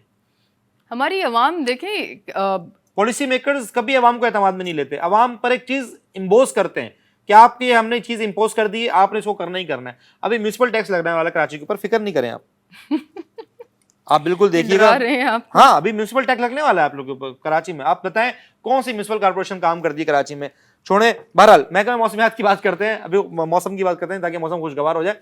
महकमा मौसमियात के मुताबिक आज तकरीबन बारिशों का सिलसिला आज तक था, जो कि तकरीबन खत्म हो चुका है 6 तक, हाँ। और वो अब जो बारिशों का जोर था वो टूट गया है आज तक का। लेकिन खुशखबरी ये है, समन के 13 या 14 अगस्त से दोबारा एक नया स्पेल सिंध के अंदर और बलूचिस्तान के अंदर दाखिल होगा, जो शदीद होगा इस वाले स्पेल से भी। ज़्यादातर बारिशें हमारे जो मज़ाफ़ाती इलाके हैं वहाँ होगी। कराची में भी कहीं तेज़ और कहीं हल्की बारिश की तवक्को है, और जो अर्बन फ्लडिंग का ख़तरा है, महकमा मौसमियात ने बाकायदा तौर पर एक एलामिया जारी किया है कि अर्बन फ्लडिंग से बचने के लिए जो सेफ्टी प्रिकॉशंस हैं आप उन्हें लें, और जो PDMA है वो भी इसके ऊपर काम कर रही है। तो आप इस चीज़ के तैयार हो जाएं कि 13 से 14 अगस्त के बाद भी इंशाल्लाह, यानी कि इस दौरान भी बारिश जो है मुतवक्के है। लेकिन मैं पर्सनली दुआ करूंगा अल्लाह से कि जो हमारी अगस्त की 14 तारीख है, वो बच्चों की बड़ी एक्साइटमेंट होती है, बड़ों की एक्साइटमेंट होती है, बच्चे झंडियाँ लगाते हैं, झंडे लगाते हैं। अल्लाह ताला उस दिन जो है वो बारिश ना हो, ताकि बच्चे खुल के एंजॉय कर सकें। अच्छी बारिश उसके बाद से जो है ना वो 15 अगस्त से बारिश शुरू हो जाए। अल्लाह खैर करे, अल्लाह रहमत की बारिश बरसाए, कोई नुकसान ना हो। लेकिन हमारे यहाँ जाहिर है इंफ्रास्ट्रक्चर हमारा ऐसा है कि नुकसान होता है। एक चीज़ मैं आपको ऐड कर देती हूँ, अभी न्यूज़ भी चल रही थी, हॉक्स बे में और फ्रेंच बीच पे 2 लड़कियाँ और पता नहीं कितने और लोग डूब गए हैं। तो इस वक्त आपको पता है कि जो हालात हैं समंदर के, वो काफ़ी शिद्दत में आया हुआ है वो भी। तो आप किनारे किनारे में मत जाएं, जिनको नहीं तैरना आता वो बिल्कुल रिस्क ना लें। और उसमें एक वीडियो है, आई डोंट नो इसमें हम दिखा सकते हैं बाद में या नहीं, तो वो काफी फासले में है, तो इतनी बड़ी लहर आई है और पूरी फैमिली, जिसमें वो 2 लड़कियां, मतलब समंदर जैसे वापस लहर गई है, वो साथ 2 लड़कियां चली, कोई बचा नहीं सका। तो ये जरूर एहतियात कीजिए। अपने एहतियात जो है ना, देखिए मैं तो ये समझता हूँ कि समंदर पर जाने वाला मौसम ही नहीं है ये फिलहाल।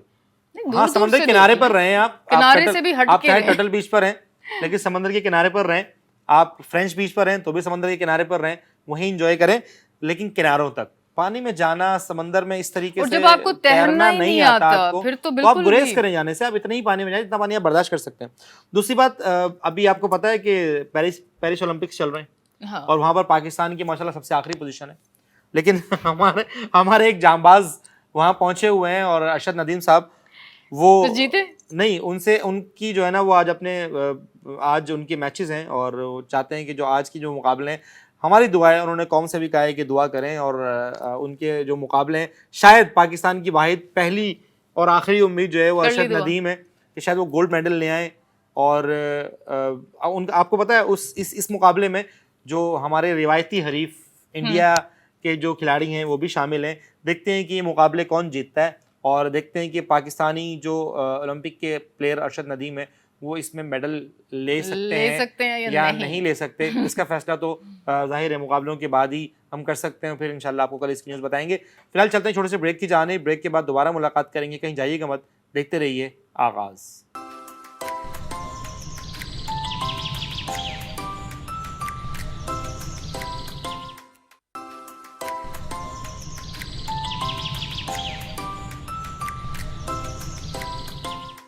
वेलकम बैक नाजरीन, एक बार फिर खुशामदीद कहते हैं आपको प्रोग्राम आगाज़ में। और अब हम अकेले नहीं हैं, हमारे साथ एक टैलेंट, एक गेस्ट, एक टैलेंट मौजूद है और मैं चाहता हूं कि टैलेंट का इंट्रोडक्शन जो है ना वो आपको समन करवाएं।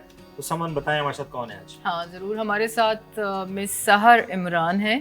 क्या हाल है आपका? अल्हम्दुलिल्लाह मैं बिल्कुल ठीक, आप कैसी हैं? मैं बिल्कुल ठीक। अच्छा, सहर जो है वो बेसिकली BS इंग्लिश की स्टूडेंट है और इसके अलावा राइटर हैं और 4 बुक्स ये अपने साथ भी, मेरे ख्याल में आप बुक्स अपने साथ लाई हैं? जी हाँ, ये हैं मेरी 4 बुक्स जो पब्लिश हो चुकी हैं। अच्छा, बेस्ट फ्रेंड्स। जी, ये इसमें आपके फ्रेंड्स भी शामिल हैं? मोटिवेशन उनसे मिली है बट स्टोरी में कोई शामिल नहीं है। तो अच्छा सहर, थोड़ा सा अपने बारे में। नहीं वो मैं हाँ, पहले इन बुक्स के बारे में जो है ना वो बता दूं। अच्छा, मैंने बुक्स, हम जब ब्रेक पर थे तो मैंने जो है वो बुक्स देखी और मैंने बुक्स देखी तो मैंने एक चीज़ नोटिस की जो मैंने ड्यूरिंग द ब्रेक मैंने डिस्कस की, वो ये थी कि इन्होंने बहुत आसान इंग्लिश में जो है ना वो बुक्स लिखी हैं। जो मुझे एक बात जो मैंने नोटिस की, मैंने कहा यार, मैंने चंद उसके पेजेस पढ़े थोड़े, तो मुझे अच्छा लगा कि मैंने कहा बहुत आसान। ओके, हम नेटिव जो है ना वो डेफिनेटली हम नेटिव जो है ना इंग्लिश बोलने वाले तो हैं। I like this one. तो हमारी नेटिव इंग्लिश तो नहीं है। Dare to be different. हाँ, डेयर टू बी डिफरेंट मतलब इसका ये मतलब नहीं कि आप जानवर बन जाए। डेयर टू बी डिफरेंट मतलब ये कि आप कॉपी ना करें, अपना स्टाइल खुद रखें। ये तो आप हम जो कह रहे हैं हैं, उस चीज ये को तो हम accept कह रहे हैं, राइटर से पूछते हैं। असल में राइटर से पूछते हैं और हाँ। मैं इन्होंने जो मुझे बात की मुझे बड़ी अच्छी लगी। तो सहर बताएं पहले अपने बारे में कि आप ये सब कैसे, क्यों, वजह, शुरू से। मैं जो है कराची पब्लिक स्कूल में पढ़ती थी, तो वहाँ पे हमें ना शुरू से इंग्लिश बोलने के लिए बहुत मोटिवेट किया जाता था और मुझे कहानियाँ लिखना बड़ा पसंद है, तो मैं उसी टाइम से लिखती थी। और मुझे ये लगता है कि हमारे अंदर जो टैलेंट होता है ना वो हमसे पहले हमारे आसपास वाले लोग नोट करते हैं। तो स्कूल ख़त्म होने के कुछ अरसे बाद लाइक कॉलेज भी चला गया, सब हो गया, हमारे फ्रेंड्स का एक मीटअप था जिसमें मेरी फ्रेंड्स ने मुझे सजेस्ट किया कि तुम लिखो, हमें पता है तुम लिख सकती हो, तुम बहुत अच्छी स्टोरीज़ लिखती हो ये वो। और मेरे दूर दूर तक कोई ज़हन गुमान में नहीं था कि मैं लिखूँ या पब्लिश करूँ, बट वही बात है कि पास हम लोग ज़्यादा नोटिस कर लेते हैं। मैंने कहा अच्छा देखते हैं। मैं ऐसे ही टालती रही उस चीज़ को, बट वो कंटिन्यूसली मुझे मैसेजेस करती रही, कॉल्स करती रही कि भाई कहाँ तक पहुँची स्टोरी, क्या सोचा, क्या लिखा। तो एट द एंड मैंने कहा चलो लिख के इसको मैं कॉपी भेज दूँगी। फिर जब मैंने स्टोरी लिखना स्टार्ट की, फिर उसके कवर को मैंने डिज़ाइन किया, कवर भी मैंने खुद डिज़ाइन किया है। तो मुझे ये था कि अब जब इतना कर लिया है तो अब पब्लिश भी कर लेते हैं। और पब्लिश करने के लिए जो है ना इतना इजी नहीं है, क्योंकि मैं जिस बैकग्राउंड से आती हूँ दूर दूर तक कोई राइटिंग से लेना देना है ही नहीं। तो पब्लिश करने के लिए मैंने फिर सर्च किया कि पब्लिशिंग हाउस होते हैं। फिर वहाँ पे ये होता है कि अगेन वही बात आती है कि जो हमारे नॉन राइटर्स होते हैं उनको ज़्यादा प्रेफरेंस दी जाती है। ऑब्वियस सी बात है, उनके पढ़ना भी ज़्यादा चाहेंगे लोग। मैं खुद रीडर हूँ तो मैं भी उन्हीं की ज़्यादा बुक्स परचेज़ करती हूँ या पढ़ती हूँ जिनके बारे में मुझे पता है। अब नया राइटर्स को ज़्यादा इतना वो नहीं करते। फिर सेकंड ऑप्शन आता है सेल्फ पब्लिशिंग हाउस। उसमें क्या होता है कि आपको खुद पैसे देने होते हैं और आपकी स्टोरी आप देते हो, वो आपको कवर भी बना के देंगे, वो आपकी प्रमोशंस भी करेंगे, वो सब कुछ कर लेंगे और आपको वो करके देंगे, बट वो बहुत एक्सपेंसिव होता है। एंड अगेन जब मैं बिल्कुल स्टार्ट कर रही हूँ तो मैं इतना वो स्टेप नहीं ले सकती थी। फिर उसके बाद एक और ढूंढा मैंने जो था कि प्रिंटिंग प्रेस। उसमें ये कि आप कवर खुद बनाएंगे, आप अपनी उसको फॉर्मेट खुद करेंगे, सब कुछ आपको खुद करना है। सिर्फ प्रिंट जो है ना वो, हाँ, वो हम मुझे प्रिंट निकाल के बस दे देंगे। तो उस दौरान में मैंने आई गेस 3 अलग पब्लिशिंग जो हैं प्रिंटिंग प्रेस, मैंने उनसे रब्ता किया था। एक से तो बहुत बुरा एक्सपीरियंस भी रहा है मेरा कि बहुत बिल्कुल हेडिंग कहीं जा रही है, किसी का चैप्टर कहीं जा रहा है, वो बहुत ख़राब भी हुआ है। तो ये भी होता है कि हमें देखना पड़ता है कि कहाँ से हम प्रिंट करवा प्रूफ रहे रीडिंग हैं। फिर बाद में डेफिनेटली जी। लाजमी है। प्रूफ रीडिंग के लिए मेरे पास ये था कि मैं खुद बीएस इंग्लिश की स्टूडेंट हूँ, तो मेरे जो हैं जो क्लासमेट्स थे वो खुद बीएस इंग्लिश पढ़ रहे हैं, कोई कंटेंट राइटर है, कोई कुछ है, आजकल बहुत कुछ कर रहे हैं सब लोग, स्टूडेंट्स भी। तो मैंने जो है ना अपनी किसी फ्रेंड से ही रिक्वेस्ट की थी कि क्या तुम मेरी बुक प्रूफ रीड कर सकती हो, तो शी वॉज वेरी एक्साइटेड कि हाँ मैं फर्स्ट टाइम जो है कोई शॉर्ट उनको स्टोरी क्रेडिट दिया प्रूफ रीडिंग का? जी जी, एंड में बिल्कुल है, आप चेक कर सकते हैं। सही। तो उन्होंने मेरी प्रूफ रीडिंग भी बुक की, फ्री में ही बिल्कुल की है, मुझे उन्होंने एक पेनी भी चार्ज नहीं किया है, उन्होंने बिल्कुल फ्री में प्रूफ रीड करके दी और ऐसा हो गया। अच्छा, ये इसमें मैं ज़रूर एक चीज़ ऐड कर लेती हूँ। जैसे इन्होंने स्टार्ट किया कि मेरी फ्रेंड्स ने, मेरे इर्द गिर्द के फ्रेंड्स ने मेरी एबिलिटी को देखा और मुझे इनकरेज किया, और बाद में भी इनकरेज करते रहे कि आपने स्टार्ट किया या नहीं। तो ये होते हैं मुखलिस दोस्त। जी जी, और जो आजकल के ज़माने में ढूंढना बड़ा मुश्किल होता है, और अगर आपको कोई एक भी ऐसा दोस्त मिल जाए, जी जी, एक भी अगर आपको कोई ऐसा दोस्त मिल जाए तो आपसे सबसे मतलब आप कह लो कि आप खुश नसीब हो। बिल्कुल सही बात है। तो अच्छा, लेकिन मुझे एक चीज़ समझ नहीं आई, सहर आप एज अ राइटर आप काम कर रहे हो, और कितने साल हो गए आपको? 2 years हो गए, आई एम 20 years old। तो इसमें जो ये मैनेजमेंट जो ये चीज़ है कि डिस्ट्रीब्यूशन एंड प्रिंटिंग, ये भी आप सारी ये मैं खुद ही करती हूँ, क्योंकि इतना लार्जर स्केल पे अभी मेरी बुक्स नहीं वो होती हैं। मैं शुरू में ही ज़्यादा प्रिंट करवा लेती हूँ, बिकॉज उससे ना थोड़ा प्रॉफिट ज़्यादा होता है। अगर हम कम स्केल पे बुक्स प्रिंट कराते हैं तो हमें पर बुक ज़्यादा चार्जेस जो है ना वो कम पड़ते हैं। एग्जैक्टली, चार्जेस हमें कम पड़ते हैं। अगर आप मास क्वांटिटी प्रिंट करवाएंगे तो उसमें चार्जेस रिड्यूस हो जाते हैं। बिल्कुल बिल्कुल। तो मैं जो है कलेक्ट करती हूँ, मेरे कमरे में रखे होते हैं, और मेरा इंस्टाग्राम पे पेज है, मुझे व्हाट्सएप पे भी जो है ऑर्डर्स आते हैं, इंस्टा पे भी आते हैं, तो फिर मैं खुद ही डिस्पैच कराती हूँ, तो मुझे कोई और इन्वॉल्व नहीं है। मतलब जी जी, बिल्कुल। कितनी बुक्स आपने चारों में से, कितनी बुक्स आपने चारों, अगर कलेक्टिव बात करें तो कितनी आपने अभी तक सेल कर दी? कलेक्टिवली आई गेस 200-300 के अराउंड सेल हो गई होंगी, क्योंकि और सबसे ज्यादा कौन सी जो है ना वो बुक? वो आपके जो हाथ में बेस्ट फ्रेंड्स। जी, ओके। अच्छा, एज कौन सा है आपका? टारगेट जो ऑडियंस है वो कौन सी है? आई गेस जो टीनेजर्स होते हैं 15 से लेके 25 या 30s तक के भी लोग इसको कर सकते हैं रीड, क्योंकि मेरी बुक्स जो है ना वो सेल्फ लव और सेल्फ इस्टीम के ऊपर है। आजकल हर कोई अपने आप को डाउट कर रहा है कि हम ऐसे दिखते क्यों हैं, हमारा स्किन कलर ऐसा क्यों है, हमारा बॉडी टाइप ऐसा क्यों है, या फिर जो हमारे इर्द गिर्द हमारे फ्रेंड्स हैं वो हमसे ज़्यादा बेटर कर रहे हैं, हम तो कुछ ही नहीं कर रहे हैं, हमारे अंदर कोई टैलेंट नहीं है। अभी जो है आपको कैरी डाइट कर ले। अच्छा, एक चीज बताएं, अभी मैं आज उनको मजाक में कह रही, वैसे मैं तो सीरियस कह रही थी। अच्छा, इसको बॉडी शेमिंग कहते हैं? अच्छा, जैसे अपने दोस्त को एडवाइस करना, मेरे कोलीग है। नहीं, वो डिपेंड करता है ना, जैसे कि अगर आप किसी को अच्छी इंटेंशन, मैं तो पॉजिटिवली कह रही थी, वो जो मजाक उड़ाते हैं ना लोग कि वो देखो मोटू जा रहा है, और ये जो चीज़ है वो गलत है, जो उनको बुरी भी लगती है। वो मुंह पे तो हंस देंगे कि नहीं हमें कुछ इतना खास फर्क नहीं पड़ा है, लेकिन इंटरनली इंसान को फील होता है बिल्कुल ऐसे। या कोई बहुत पतला है तो उसको कहते हैं कि अरे ये तो ढांचा जा रहा है। मेरी असिस्टेंट के पीछे मैंने कह दिया, मेरी असिस्टेंट के पीछे पड़े। पीछे से मुराद ये कि मैं भी उसका मजाक उड़ा नहीं रहा था, मैं मजाक कर रहा था। वो बहुत अच्छी लड़की है, सीधी सादी भोली वाली, खुश हो जाओ। तो उसका मैं मजाक कर रहा था उनके साथ। मैंने बोला, मैं भी समझ के बोल रहा था, बोल रहा था मैं क्या बोल रहा था मैं ये नहीं बता रहा मैं। बस हम कुछ ना कुछ बोलते रहते हैं। कुछ बोल रहा था, लेकिन ये खैर वो तो हम जाहिर एक टीम है तो हमें जो है ना वो चीज़ों की इतना वो नहीं होता। लेकिन आप किसी को पॉजिटिव मशवरा, जैसे इनको कहा इनकी फ्रेंड्स ने कि आप लिख सकती हैं, इनकरेज किया। अच्छा, अब इनकरेज जो है ना वो अब बहुत ज़रूरत है मोटिवेशन की और दूसरों को इनकरेज करने की। इसकी वजह ये है कि इंसान समझता है नहीं यार मेरी ज़िंदगी ख़त्म हो गई। मैंने देखा है जो लोग 30 क्रॉस करते हैं ना वो समझते हैं कि हमारी ज़िंदगी ख़त्म हो गई है। 35 पे जाके वो बिल्कुल ही नल्ले होके बैठ जाते हैं कि नहीं भाई बस ठीक है, जो हो चल रहा है ज़िंदगी में बस ठीक है। ऐसा नहीं होना चाहिए। आपको हर दिन हर चीज़ आप नहीं कर सकते हैं, आप नया ट्राई कर सकते हैं। एक बहुत बड़े मतलब एक बहुत मशहूर गेम है, पता नहीं मैं नाम लूँ ना लूँ, मुझे मेरे प्रोड्यूसर बताएं तो एक बहुत मशहूर गेम है जिसने वो गेम बनाई थी ना उसकी उम्र उस वक्त 43 थी। और वो आप अंदाजा लगाएं कि वो जिसने वो गेम बनाया था वो उस वक्त बेरोजगार था, शदीद बेरोजगार था। और बड़ी बहुत ऐसी इंस्पिरेशनल स्टोरी है उसकी, अगर मैं किसी दिन मौका मिले तो मैं जरूर बताऊंगा। और शायद अभी मैं प्रोग्राम में थोड़ी बता दूंगा, मुझे प्रोड्यूसर मुझे बताएं कि भाई मैं गेम का नाम ले लूं या नहीं लूं। तो अच्छा, अब ये बताएं कि आपकी एज 20 है, आपने कहा 2 साल से आप जो है ना वो स्टोरीज लिख रही हैं, तो कम 2 साल से लिखना शुरू की या 2 साल पहले आप ये बुक्स पब्लिश कर चुकी थी? नहीं, मैंने लाइक 2000 आई गेस 22 में जो है, जब 22 का स्टार्ट था बिल्कुल उस टाइम पे। लॉकडाउन की सूरत हाल थी शायद। नहीं, 21 था लॉकडाउन। 2020। हाँ, तो मैंने तो 22 में लिखना स्टार्ट की थी, तो तब हमारा ये था कि कॉलेज जस्ट ख़त्म हुआ होगा या फिर पता नहीं चल रहा था कुछ ऐसा। तो हमारे स्कूल फ्रेंड्स अक्सर मिलते हैं, हम साल में 1 या 2 बार हमारा ये होता है कि भाई बहुत हो गया, अब मिल लेना चाहिए।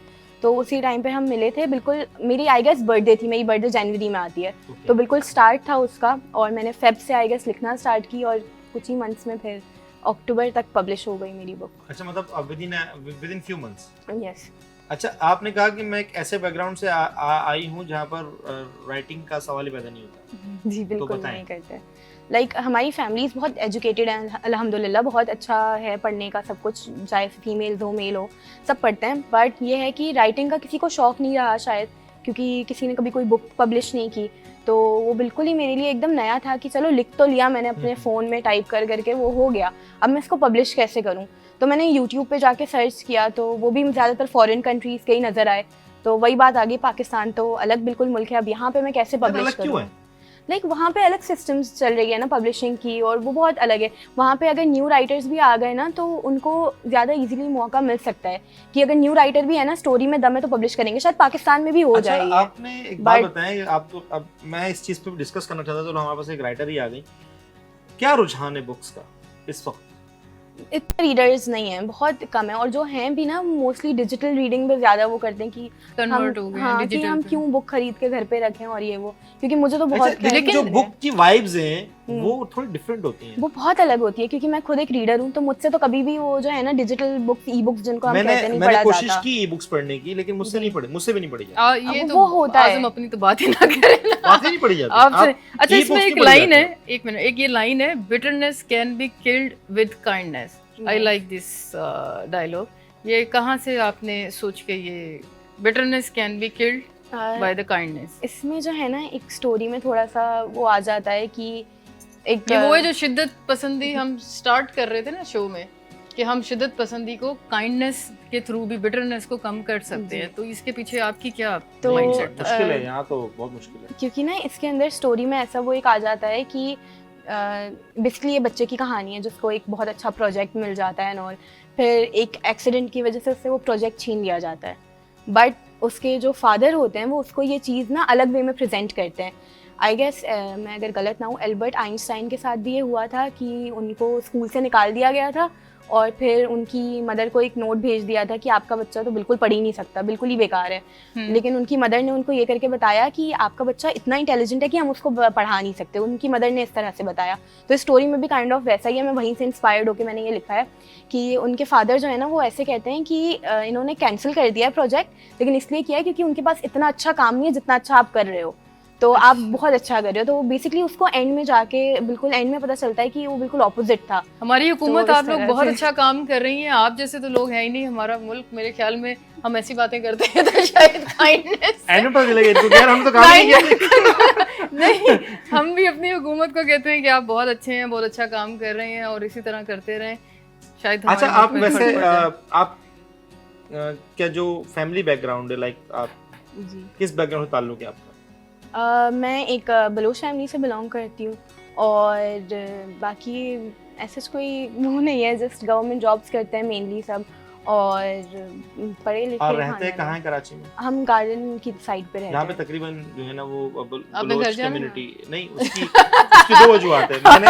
मैंने जब इनकी मदर भी यहाँ पर है लेकिन ऑफ द कैमरा है, जब इनकी मदर का मैंने वार्डरोब देखा तो मुझे ये एहसास हुआ कि एक बलोच फैमिली से बिलोंग करती होंगी। इनके एक्सेंट से तो ऐसा नहीं लगता, ना ही इनके फेस से ऐसा लग रहा है। नहीं, फेस दो वजूहात है, फेस से तो लग रहा है, दो वजूहात है, शी इज क्यूट।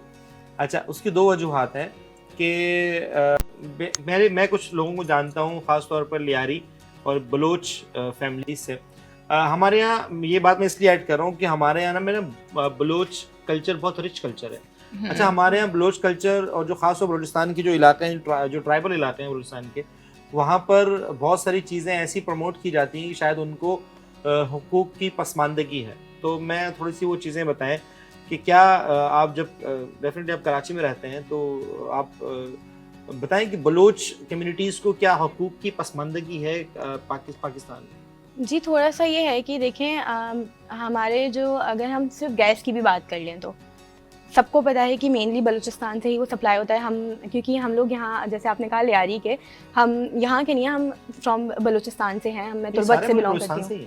जी, लेकिन वो कुछ होते हैं कि जो लियारी में रहने वाले ना, सारे नहीं बट कुछ कुछ ऐसे भी होते हैं जो शुरू से ही कराची से ही बिलोंग करते हैं, बट वो होते भी बलोच हैं, ऐसा नहीं है कि वो बलोच नहीं है।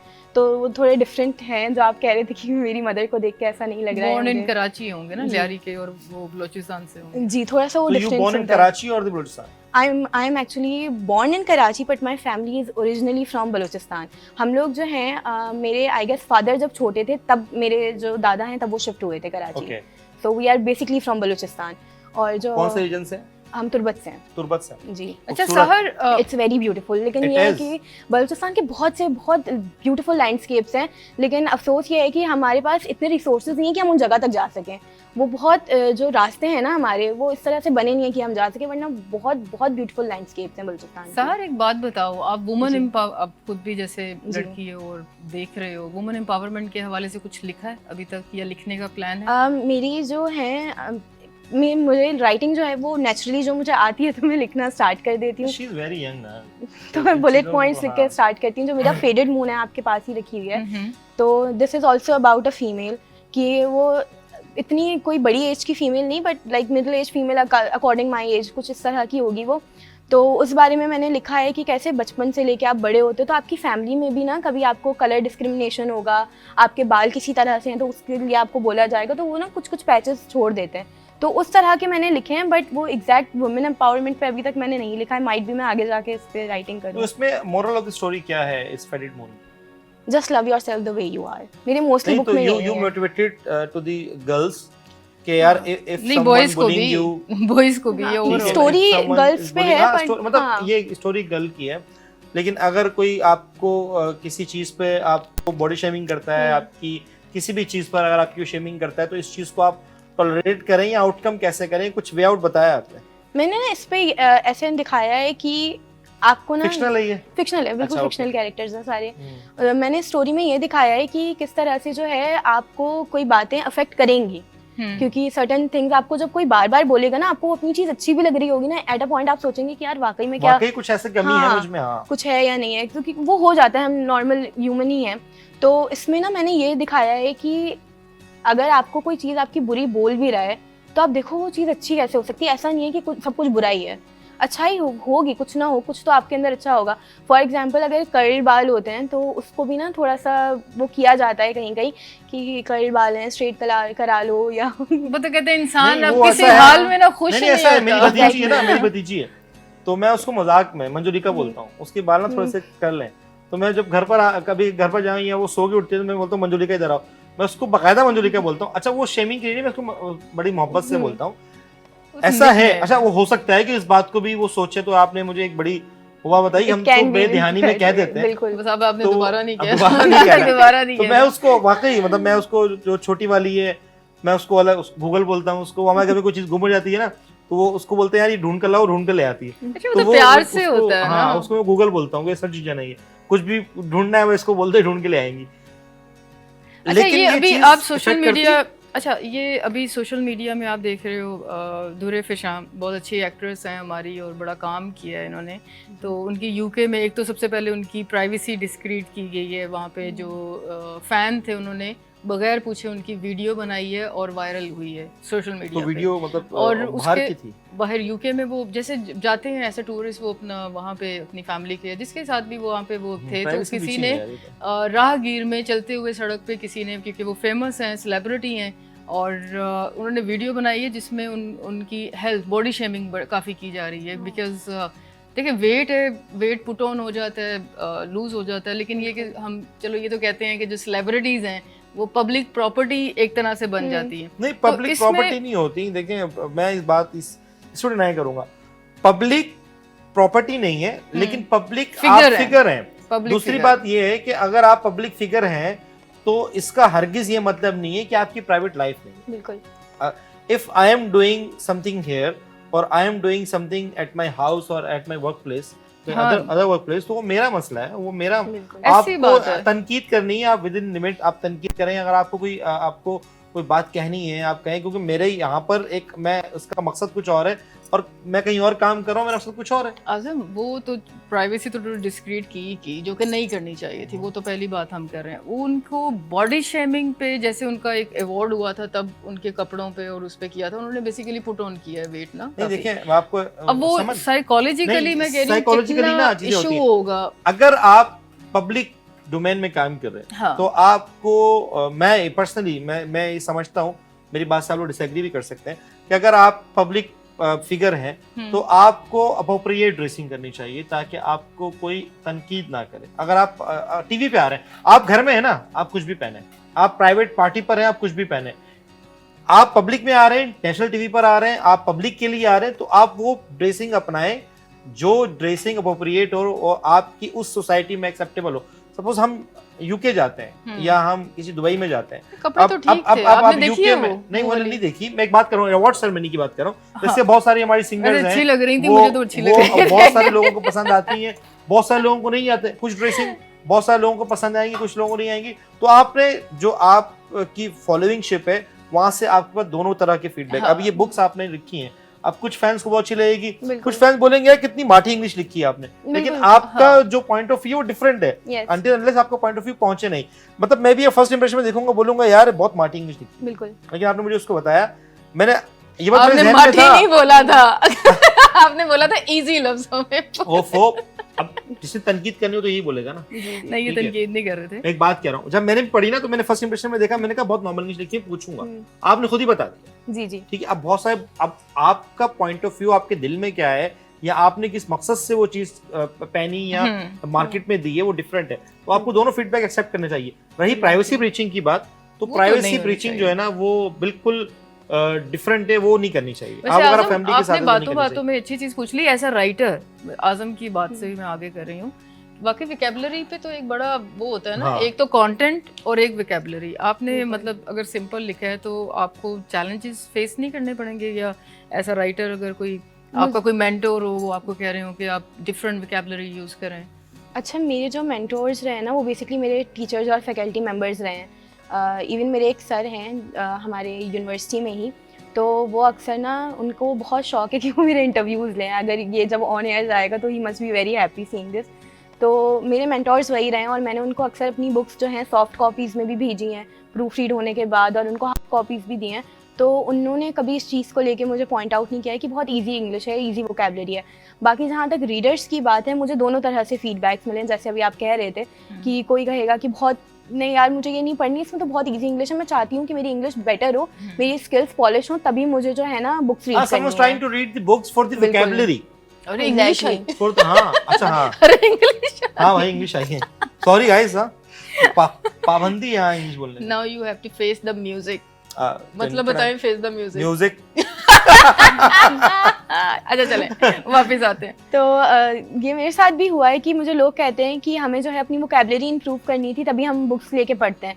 बट मेरे जो टारगेटेड ऑडियंस है ना, वो लोग नहीं हैं जो अपनी इंग्लिश इंप्रूव करना चाहते हैं। वो लोग हैं जिनको बुक्स जो है एंटरटेनमेंट पर्पस के लिए वो लोग यूज़ करते हैं। जैसे आज़म हो गया। आज़म आप तो पढ़ते ही नहीं है बुक्स। हाँ यार, ये तो बात है, ये भी सारी होता सब है लोगों ने सिखाया मुझे कि खुद पता नहीं था क्या हो रहा है। अच्छा मुझे एक चीज़ बताएं, अभी जैसे इंटरनेट पे आप बता रहे थे वो भी आ गई है ना, ई बुक्स भी आ गई हैं। आप अपना इस बिजनेस को इस पे भी कन्वर्ट कर रहे हैं? हाँ, मैंने सोचा था इस बारे में। समन, हम यहाँ पे ब्रेक लेते हैं, ब्रेक के बाद फिर जो है ना आपसे बात करते हैं बिजनेस के बारे में। बुक्स अगर हम बिजनेस पॉइंट ऑफ व्यू से बात करेंगे, और वैसे भी ये एंटरप्रेन्योर ने तो आपको बताएंगी। तो नाज़रीन, यहाँ पर एक लेते हैं छोटा सा ब्रेक के बाद दोबारा मुलाकात करेंगे।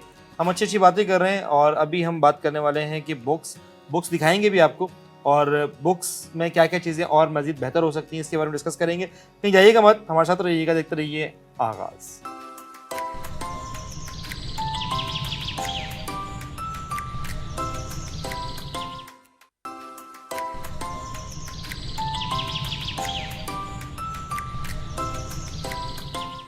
वेलकम बैक नाज़रीन, एक बार फिर खुश आमदीद कहते हैं आपको प्रोग्राम आगाज़ में, और हमारे साथ मेहमान है, मेहमान से गुफ्तगू कर रहे हैं।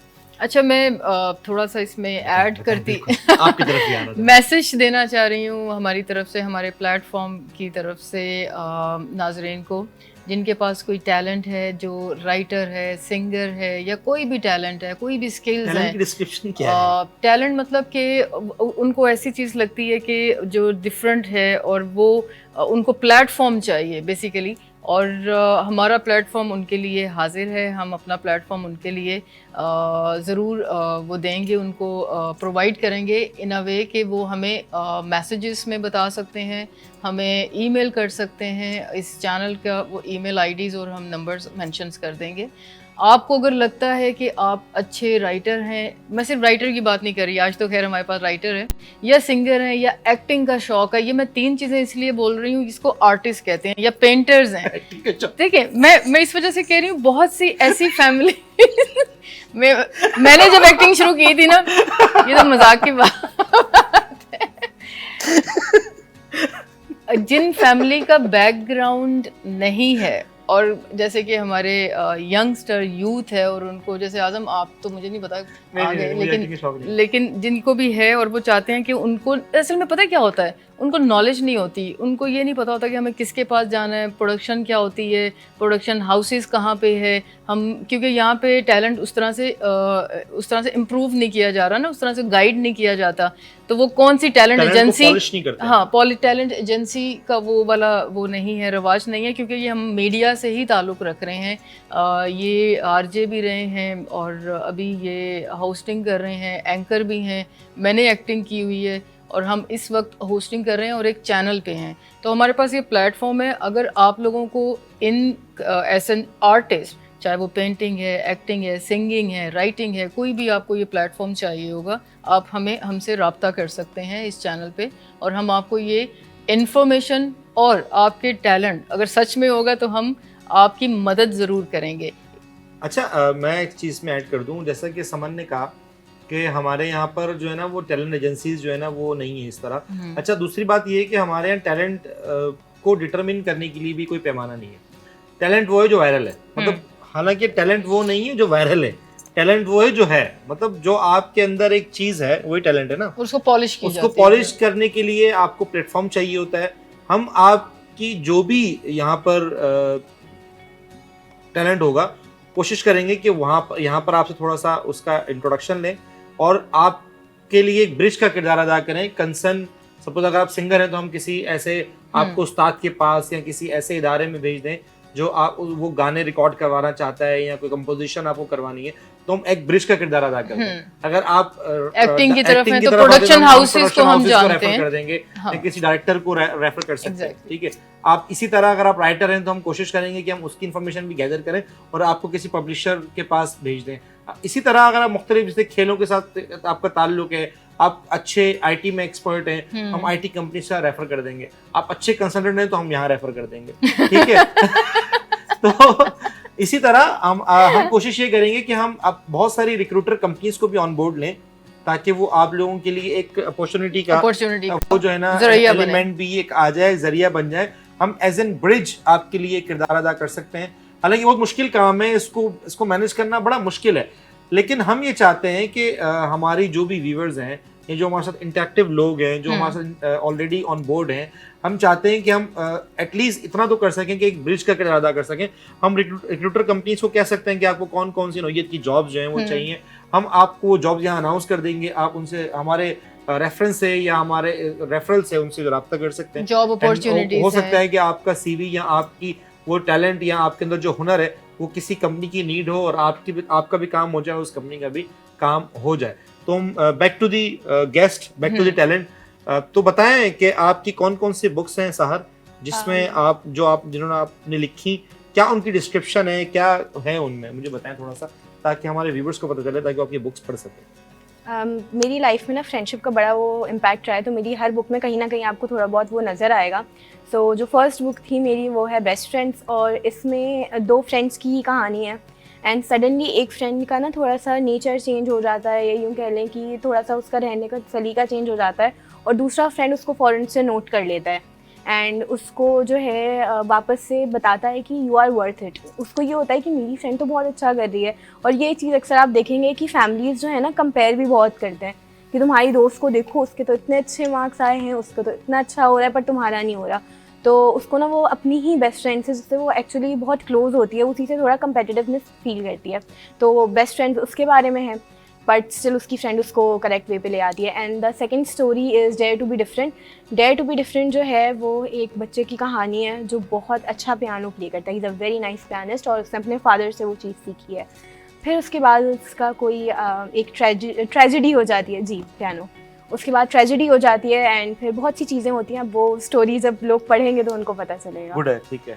एंड उसके बाद हमारे पास आ जाती है pieces of reality. Pieces of reality जो है एक कोलैबोरेटिव नॉन फिक्शन है, जिसमें मुख्तलिफ लोगों की जो है डिफरेंट एजेस के लोग भी इसमें हैं। ऐसा नहीं है कि सिर्फ एक ही एज ग्रुप के लोगों ने अपनी कहानियाँ दी हैं, और उनकी रियल लाइफ में जो चीज़ें हुई हैं और उनसे उनको क्या मोटिवेशन मिली है, उन्होंने एक स्टोरीज़ अपनी दी हैं। तो वो बेसिकली कलेक्टिव शॉर्ट स्टोरीज़ हैं, उसमें एक कहानी नहीं जा रही, वो थोड़ी डिफरेंट है। जिसमें मेरे अपने यूनिवर्सिटी के क्लासमेट्स ने भी अपनी स्टोरीज़ मुझे दी हैं और उनके नाम भी हर स्टोरी के एंड में मेंशन है। एंड लास्टली जो है वो है मेरी फेडेड मून। फेडेड मून जो है ये मेरी सबसे रीसेंट बुक है, और ये मेरी वो बुक है जो मैंने 1 मंथ के अंदर लिख के पब्लिश कर दी थी। तो पूरा एक ही मंथ में इसका हुआ था सब कुछ। तो फेडेड मून में बेसिकली अगेन वही स्टोरी है कि बचपन से आपको ना कोई चीज़ आपको कोई बोलता जाएगा और आपको वो फिर अपने ऊपर बुरी लगने लग जाती है। बट इस कहानी में ये बताया गया है कि अच्छा भी जो आपको बोल रहे हैं सुनो, बुरा भी सुनो, अपने आप को बेटर बनाओ, बट उस चीज़ों को अपने ऊपर हावी मत होने दें। उनको जो है आप अपने ऊपर बुरा इम्पैक्ट ना आने दें।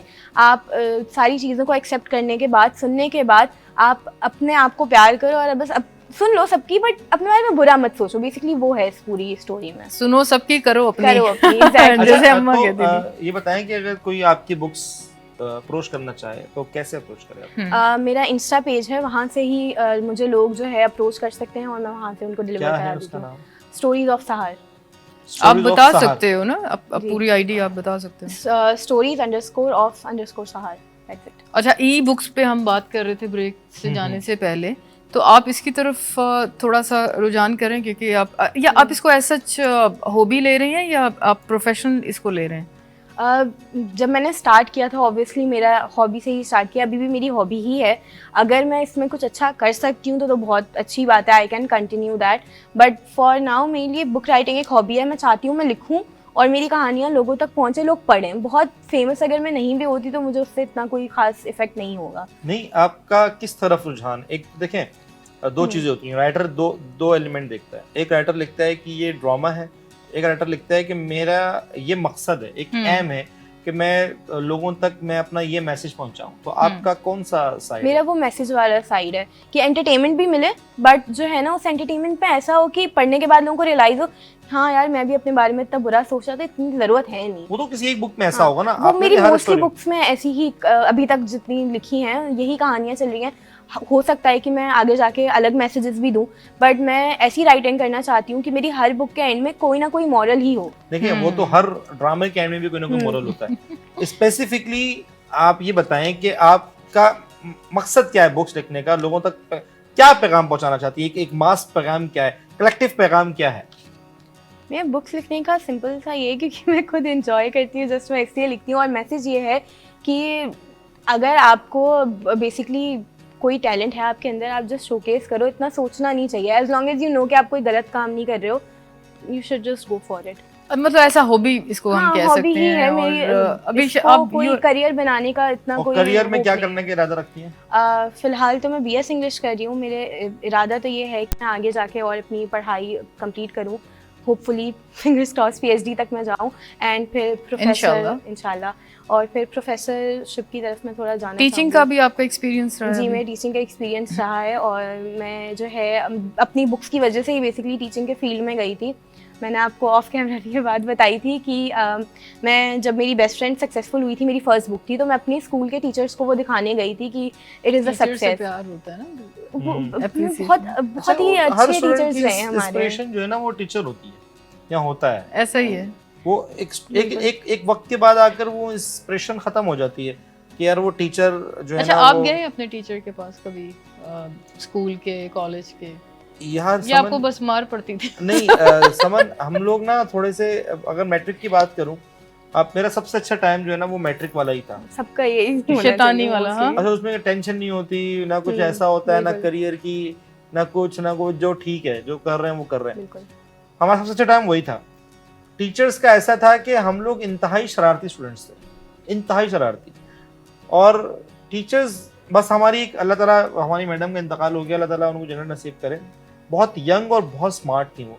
और वो कहती थी कि मैं ना एक उंगली से एक क्लास हिलाती हूँ, यानी कि 10 उंगलियाँ 10 क्लासेस में उंगली से हिला सकती हूँ, ये उंगली हिलाई तो ये वाली क्लास हिल जाएगी। और ऐसा ही था, स्ट्रिक्ट थी बहुत।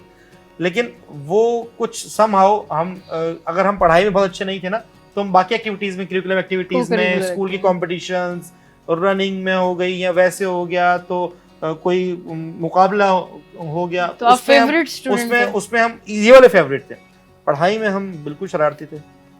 हमारे टेस्ट होते थे, तो जो हमारी टीचर्स होती थी, मुझे अच्छी तरह याद है एक वाकया, बहुत अच्छी तरह याद है कि हमारी बायोलॉजी की टीचर थी, उन्होंने कहा कि आपने जो ना ये मेंढक को ज़िबा करना। मेंढक नहीं, वो तस्वीर बनती थी, डायग्राम्स बनती थी, वो डायग्राम्स आपने हमें इम्तिहान में बनानी होती थी।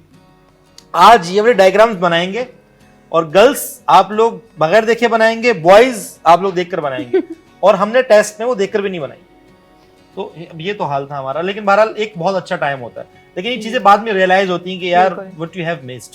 ठीक है, तो मेरा ये कि आप इंशाल्लाह आप इंस्पिरेशन उस वक्त तक तो भाई टीचर्स ही होते हैं आपके। जो हमारे एक सर थे, बहुत इंस्पायर्ड थे हम उनसे और बहुत अच्छे भी थे। तो रही जो बात, सवाल शुरू हुआ था कि आप टीचर के पास कभी गए, तो बिल्कुल हम टीचर के पास जाते थे अपनी स्टोरीज दिखाने, अपनी कोई सक्सेस है या कोई ऐसी अचीवमेंट है, या हमने मैट्रिक बड़ी मुश्किल से पास कर लिया है, तो सर हम पास हो गए। और हमारे पड़ोसी जो मुल्क था, ये हमारे, हम तो हमारे पड़ोसी मुल्क में लड़कियाँ थी, तो उस पड़ोसी मुल्क में जो लड़कियाँ थी वो 97 96 पे भी रो रही थी। पड़ोसी मुल्क था ना, वो बॉर्डर। अच्छा, बॉर्डर। अच्छा, वो सेग्रीगेशन जो होती है। सेग्रीगेशन से मुराद ये था कि वो उनसे जो ना, वो हमारी वो ताल्लुकात भी हमारे वो सफारती थे। अच्छा, लेकिन मैं आज़म इसमें ऐड कर लेती हूँ क्योंकि अभी स्टूडेंट की बात ही हो रही थी।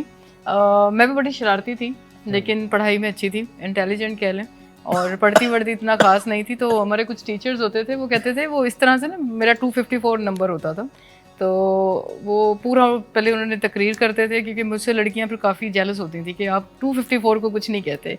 तो पॉइंट ये होता है कि टीचर्स कहते हैं कि आप पढ़ो सबसे पहले। अगर आप पढ़ लेते हो, क्योंकि वहाँ पे वो कहते हैं कि जो उनकी वो बुक्स और वो चीज़ें हैं ना, कि आप एकेडमिक, क्योंकि वो समझते हैं कि ये अगर हम टाइम शरारतों में ज़ाया कर रहे हैं तो वो ज़ाया कर रहे हैं।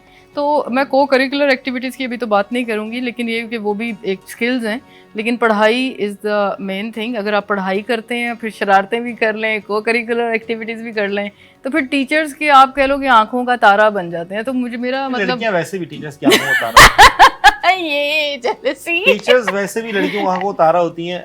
सहर ऐसे लड़के बाकी लड़के कामों भी में होते हैं अगर वो सहर से अच्छे पूछते हैं हों अभी। तो, क्योंकि मैं खुद भी टीचर रह चुकी हूँ। टीचर तो ऐसा नहीं होता कि सिर्फ लड़कियां ही होती हैं, लड़के भी होते हैं, अगर वो जो है ना उस तरह से हैं। टीचर देखिए बताऊं, टीचर की जो नापने का पैमाना है ना, वो सिर्फ स्टडीज है। नहीं, दैट्स नॉट ट्रू। आजकल बहुत चेंज हो गया है। आजकल बहुत चेंज है, मतलब I am talking about my time ना, 2008 मैंने 2008 में मैट्रिक किया। मुझे लग रहा है कि आजम ने बड़ी कुट खाई है। कुट नहीं खाई, कुट तो खाई नहीं ना, टीचर्स तो डरते थे हमसे। हाँ, टीचर, हम शरारती बहुत थे। एमक्यूएम के मेरा फलां चाचा वो है। अच्छा, इत्तेफाक ऐसा है कि उस वक्त पॉलिटिकल इन्फ्लुएंस बहुत था।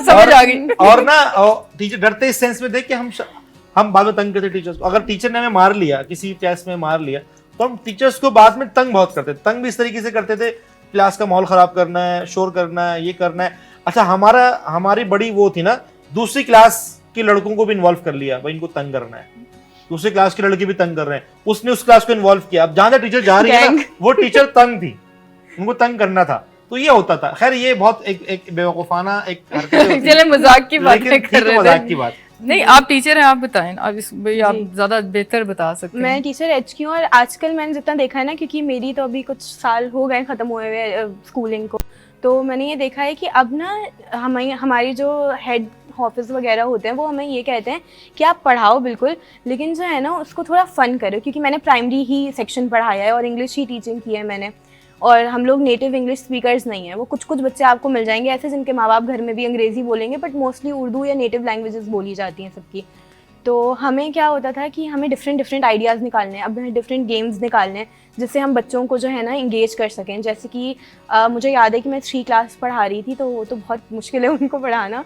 आप शुक्र है आजम को नहीं पढ़ाया। हाँ वाकई बहुत मुश्किल आजम तो तंग भी करते हैं बहुत भाई अगर आप डांट देती इसमें तो फिर तंग भी नहीं, बड़ा हम तो करना भाई था। बिल्कुल ग्रुप बना के तंग करते Oh my God। तो ऐसा होता था कि आप उनसे कुछ पूछेंगे, आपको इसकी मीनिंग पता है, वो सब कहेंगे यस मिस, और वो बताएंगे भी मीनिंग जो बिल्कुल अलग होगी। तो ये होता था 3 क्लास के बच्चों का।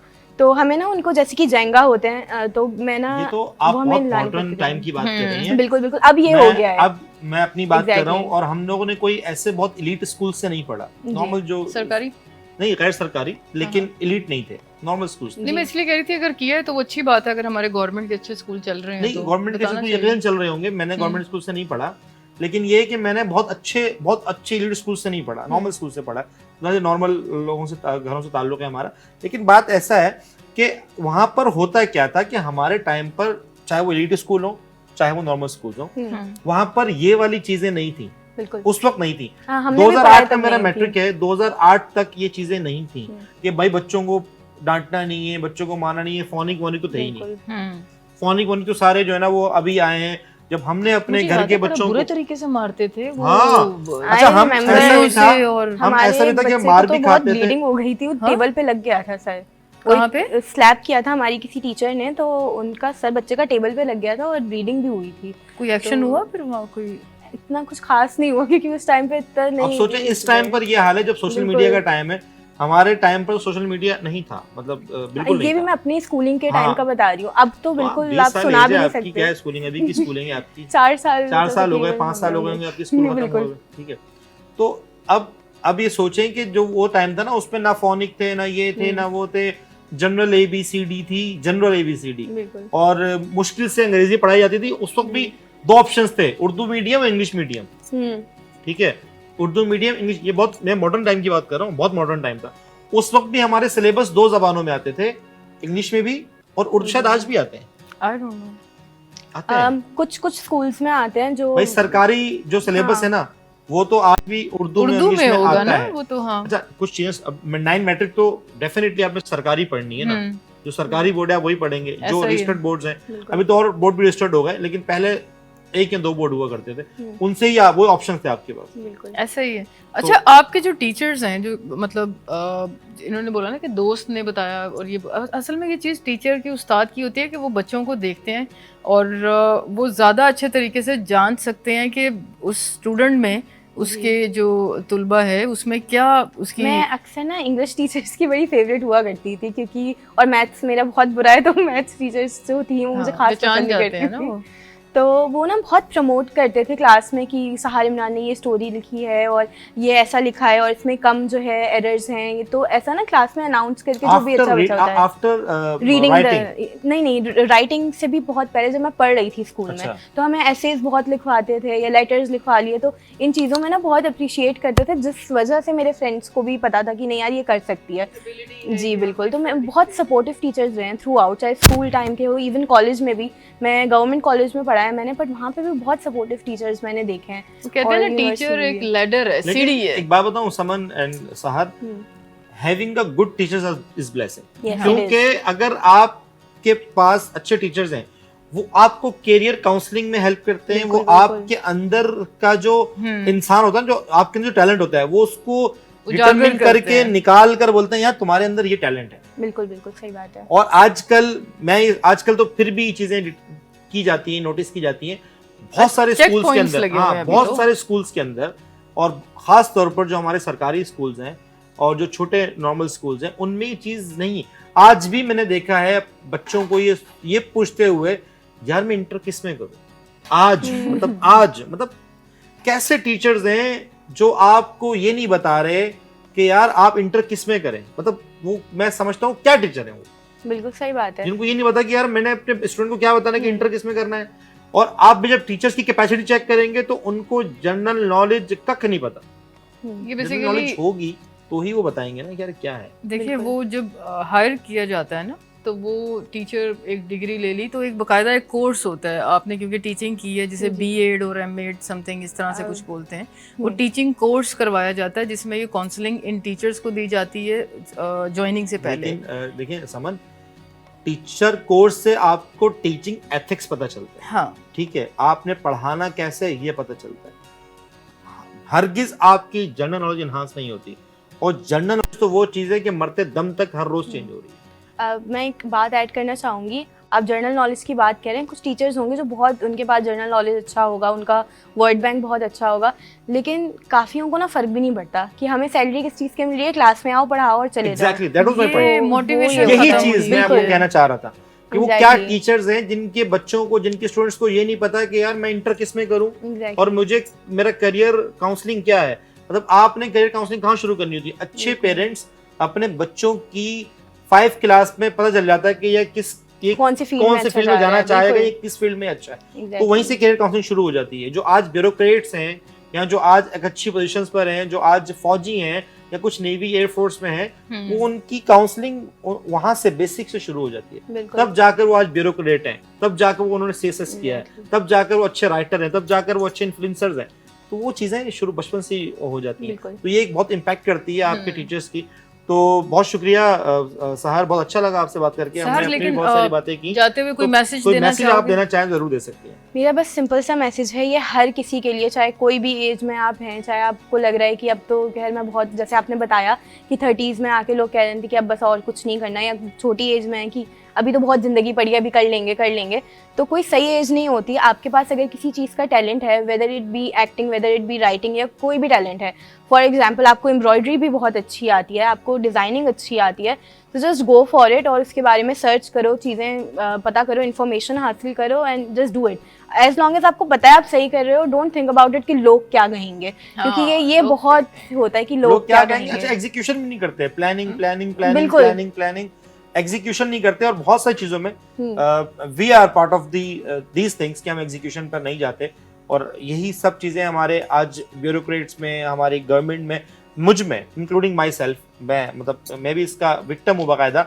यार देखते हैं, अभी तो हम सही टाइम नहीं है, या अभी हमारे पास रिसोर्सेज पूरी नहीं है, हम एग्जीक्यूट नहीं करते।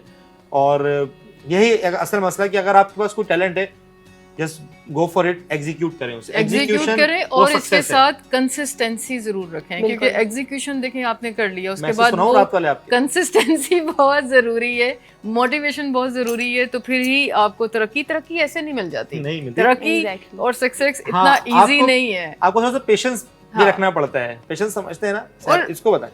ट्राई आप इनको बताएं कि पेशेंस क्या होते हैं, वरना मैं अगर सुना सकता तो मैं आपको इनके रात वाले मैसेज सुनाता। बहरहाल thank you so much sir, thank you so much sir time देने के लिए, यहाँ पर आने के लिए, और आपके पेरेंट्स का शुक्रिया जिन्होंने आपको यहाँ तक आने की परमिशन दी, आपको टीवी पर आने की, प्लस जिस फैमिली से आप बिलोंग करते हैं वहाँ पे बहुत सारी एक जो है ना वो डेफिनेटली एक कम्युनिटी बाउंड्रीज भी हैं। तो मैं इस चीज़ को बहुत इनकरेज करता हूँ कि विद इन योर बाउंड्रीज आप अगर कुछ कर सकते हैं तो आप करें। और मेरे एक और दोस्त है, मैं कभी जिक्र हो तो उसका भी जिक्र करूंगा, वो भी मेरी बड़ी इंस्पिरेशन है कि वो भी लड़की बहुत अच्छे और बहुत आगे तक उसने जो है ना वो चीज़ें की, और उसने बहुत सारा काम किया कम्युनिटी के लिए। किसी दिन मैं कोशिश करूंगा, वो अभी यहाँ पाकिस्तान में है नहीं, तो कभी उनको जो है ना वीडियो कॉल पर लेंगे, उनसे हम गुफ्तगू भी करेंगे। बहुत शुक्रिया आप लोगों के, आप हमें बर्दाश्त कर रहे हैं। आपसे मुलाकात होगी कल। अपना बहुत सारा ख्याल रखिएगा। और एक चीज, अगस्त है तो हमें पाकिस्तान की मोहब्बत में अपना किरदार अदा करना चाहिए। अल्लाह हाफिज। पाकिस्तान जिंदाबाद।